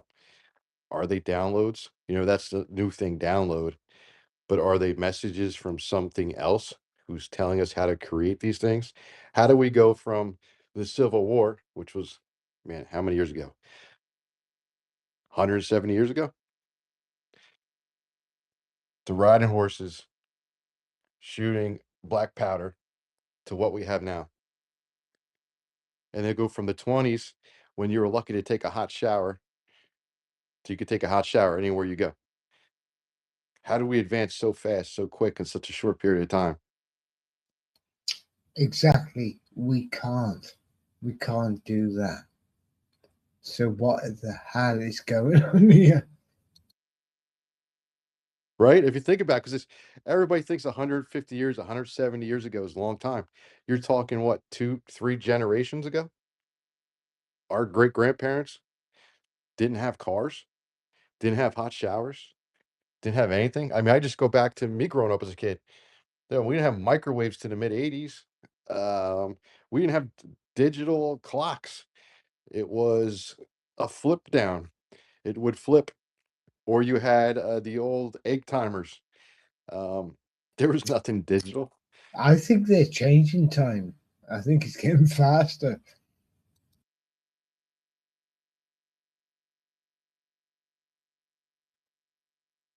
But just in the last 50 years, for crying out loud, how much changed. And we're supposedly been around for how many thousands of years? And this is the crazy part too. Go back and read uh this is where some of like the racial stuff really gets me mad, because if people just looked at history, go back and look at the first black congressional caucus in Congress. Read some of their papers. Oh my God, were they so much smarter than any of us are today? Um, and you Uh, know, they d- d- push agendas, right? They blame it on race, holding people back. Go read the original Black Caucus in Congress. Read their articles on freaking believable, brilliant gentlemen. I mean, it just was so impressive. Um, they change the narrative and they start pitting everybody against each other. Um, that's the history you got to look at. Look how uh, smart they were back then. did you know the first slaves were white? Well, that's every race was a slave at some point, right? Um, I'm just saying the intelligence that they had back then, um, in the black population, right at the end of the Civil War.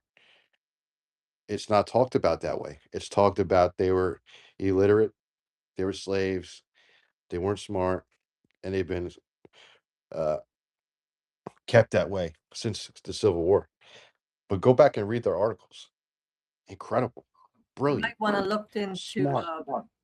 Carter, who took the peanut and did so many things with it. I can't remember his first name, but I think he had a presidential first name. And I cannot remember now what he did. Maybe I should Google it before I speak. But they educated people better then. And even though, as you say, slaves were supposed to be and could be punished for being educated, the ones who escaped to the north, who came to Canada, were very well educated because they educated themselves. They made their own schools and they taught what they believed was important: reading, writing, and numbers. And the other, everything they got from books, it wasn't, our books are, our readers and stuff are really dumbed down. And my father started out with a 2-horse hitch and ended up supposedly watching them walk on the moon before he died. So that's quite a distance. And I can remember, that's why I asked the date. I might even have heard that myself. I know I heard Eisenhower talk about the military industrial complex. I just don't know. I know that I didn't understand it at the time, but I certainly heard him talk about it. I remember when he was elected. So all the stuff the new stuff that has happened, I love the internet and I love lots of stuff that we have now. And I love the freedom that women have that we didn't have. And believe me, we didn't have it. I was married with children, a grown woman, and I wasn't allowed to be out after dark. And if I were out after dark, any man would feel he had a God-given right to bother me because women were allowed out after dark. We did not have bank accounts. We did not have jobs. We did not have credit cards. We did not go out and hang with the girls. There was none of the stuff that women take as a matter of course now. None of that stuff was available. I don't know about the saucers, which is why I asked, because apparently my mother saw them, and I didn't find out till many years after she died that she saw them and kept it to herself. And until her last child was grown, she didn't talk about it. But they would see them together, and it was her last. There's such a big distance in our family, the ages of us spread over a long period of time, but no one would have spoken about it. As I said in Sarah Beth's space or Laura Eisenhower's space, this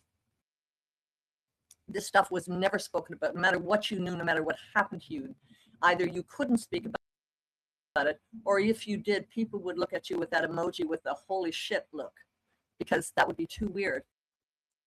It's for me an absolute treat to be able to hear people talk about stuff, because what you're talking about, I wouldn't have known the names for. That was not available to me.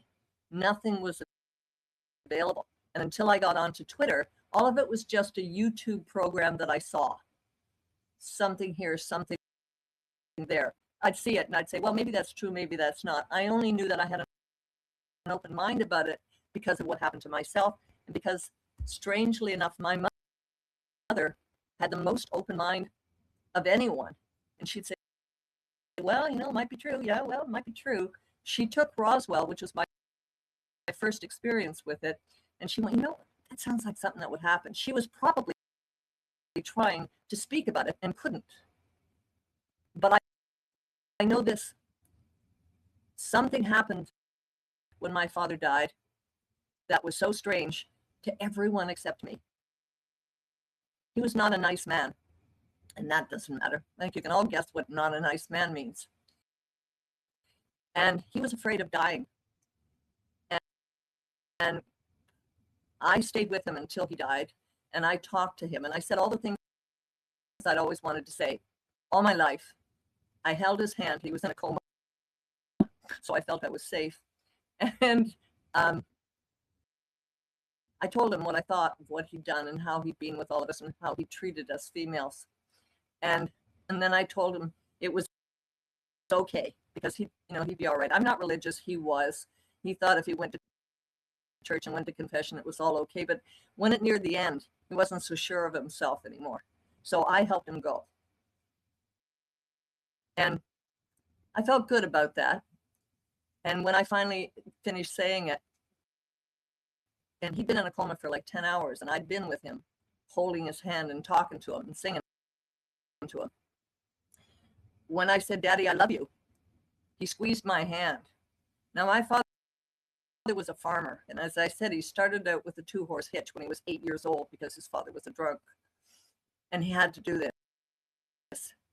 And so his hands were really hard. Now, they tried to tell me afterwards that he only did it because it was a death grip. I say bullshit to that. I have more faith in my opinion than theirs. But anyway, after he died, our farm was on a corner. So the side roads ran on one side of the farm and the other side of the farm. And a man who, while we were at the funeral home, praying for his soul, or thinking about him anyway, a neighbor went by our farm. He said, that's funny. His farm's all lit up. Like, did he get new farm lights or something? My God, why would he have so many? And then he got close to it and he realized that there was nothing on the other side, and the whole farm, the whole 100 acres was lit like a Christmas tree. And he gunned his car and he went home. Okay, following thing is the next day he went in and he told my brother, who told my sister, who told my other sister, who finally phoned and told me. And I laughed because it meant that he got to the other side and he found out it was okay. And that cured any fear I had of death. But it also made me know that we have incredible powers as human beings. If the father, who was the most awfulest, could come back and say to us,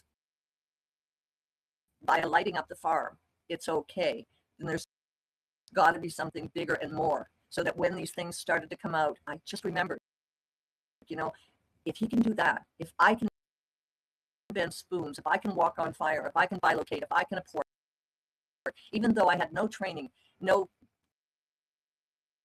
reason to even know these things were available to other people or available around the world, or didn't know anything about it, just did it.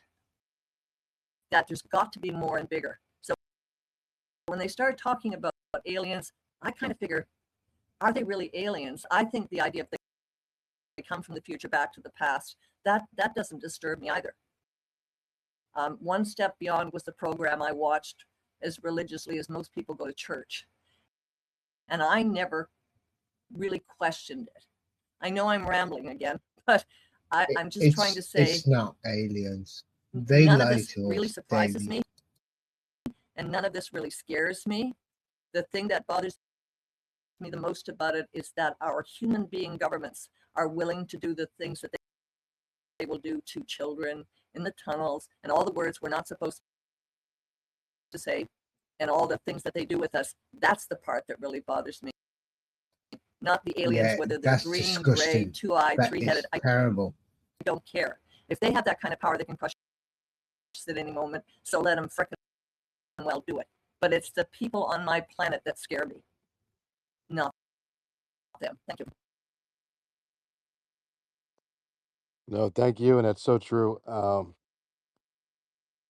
So I look at things from a religious background. I think all this has always been true, right? You got a spiritual war between good and evil, and then you got humans that are good and evil, and they serve their masters, and they're willing to do all these things. Um, you know, I have no child sacrifice sound. always always been going on.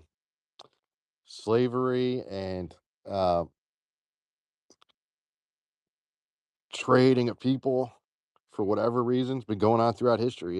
It's nothing. There's nothing new under the sun. It's always been the same, except we're told that that's a lot of this stuff is just fairy tales, right? It's just It's a myth. repeated script. Theatre. It's theatre.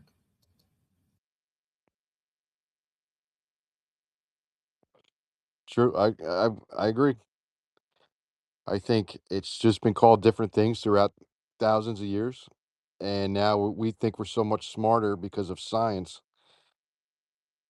but I think we're actually dumber because we're not able to see what's really going on because we're blinded by what's illogical and the whole spiritual side's taken away. But that's just my opinion. Alrighty, everyone. It is 9:30. I think I'm gonna rug this space. Appreciate everybody showing up. We'll be back again tomorrow night at 7 p.m. Not sure about the topic, but I have two guests I'm working on. One gentleman's name is David Beverly. He's retired from NASA, and he is an author of a book called The Flood of AI, The Spirit of the Nephilim. So that should be interesting. He thinks that AI and everything going on nowadays with computers and everything is tied into something we already been through in history, um, going back to the flood or maybe even the Tower of Babel. So that would be very interesting. A little bit different. I Uh, think it's kind of still related. look into Lavender, KI, Israel. Their AI. They've had it for a long time. Can you DM that to me because your audio is very very low. Okay. Thank you, thank you. We got Queen, and then I think we're gonna end the space. Go ahead, Queen. I just went to my county commission meeting, and they had where you could have 3 minutes to speak. And I went to speak out about our local community being totally corrupt, and they were wanting to raise taxes on everybody to give these corrupt people a raise. And I was just like, only 3 people showed up to even speak at about pushing back on no new taxes. And the last gentleman that went up to speak, because they also were wanting more money for the school systems, he said, well, they're hiring pedophiles for the middle school. And these are known pedophiles that they're hiring to teach the children. And he apparently he already tried to blow the whistle on this, and no one did anything. So when he brought this up in front of everybody, the commissioner, he started banging his gavel, and he was like telling the sheriff's deputies to get that guy out of the room. They are a known pedophile the middle school, and he said this county is protecting pedophiles, and so they're attracting more pedophiles. People know it's a safe haven for them.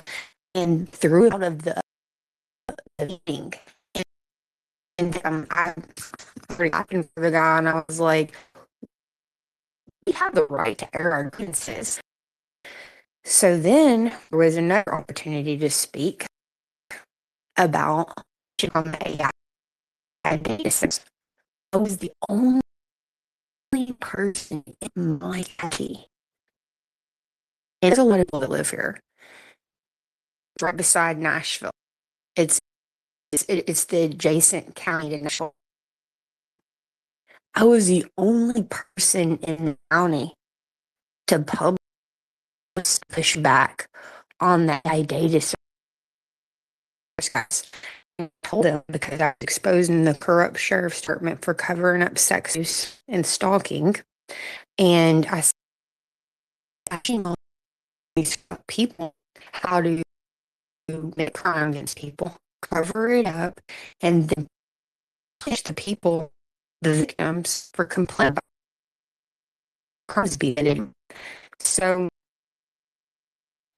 whenever I was telling them all about this sex abuse cover up, the faces were blank. Like they weren't making any of like surprise or disgust or anger or shame or guilt. The only people had the body language of shame or some of the churches that had kind of down. They were the only ones. Everyone else just looked like glazed over zombies, like nobody's fucking home. I think they isn't any kind of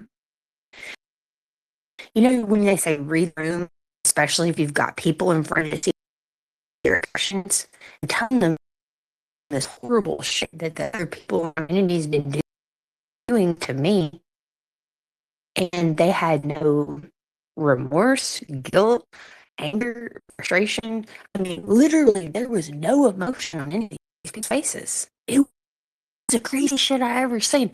And that's when I knew I'm never getting out of the abuse. I'm never getting this with literal walking dead people. And so then they all wanted to pray and say allegiance. And these are the people that just were totally fucking dead zombies. Now they're all praying to Jesus Christ, saying America 250 and saying allegiance. I can't believe it. I posted the video on my timeline if anybody's interested in looking because I videoed their faces while I'm saying all this shit. And they're literally just like, as a group, nobody's fucking home. As a group, they have no concern about any of these issues. The only thing that they had issue about is whenever I said the no taxes. I said, none of y'all should be getting a raise from any.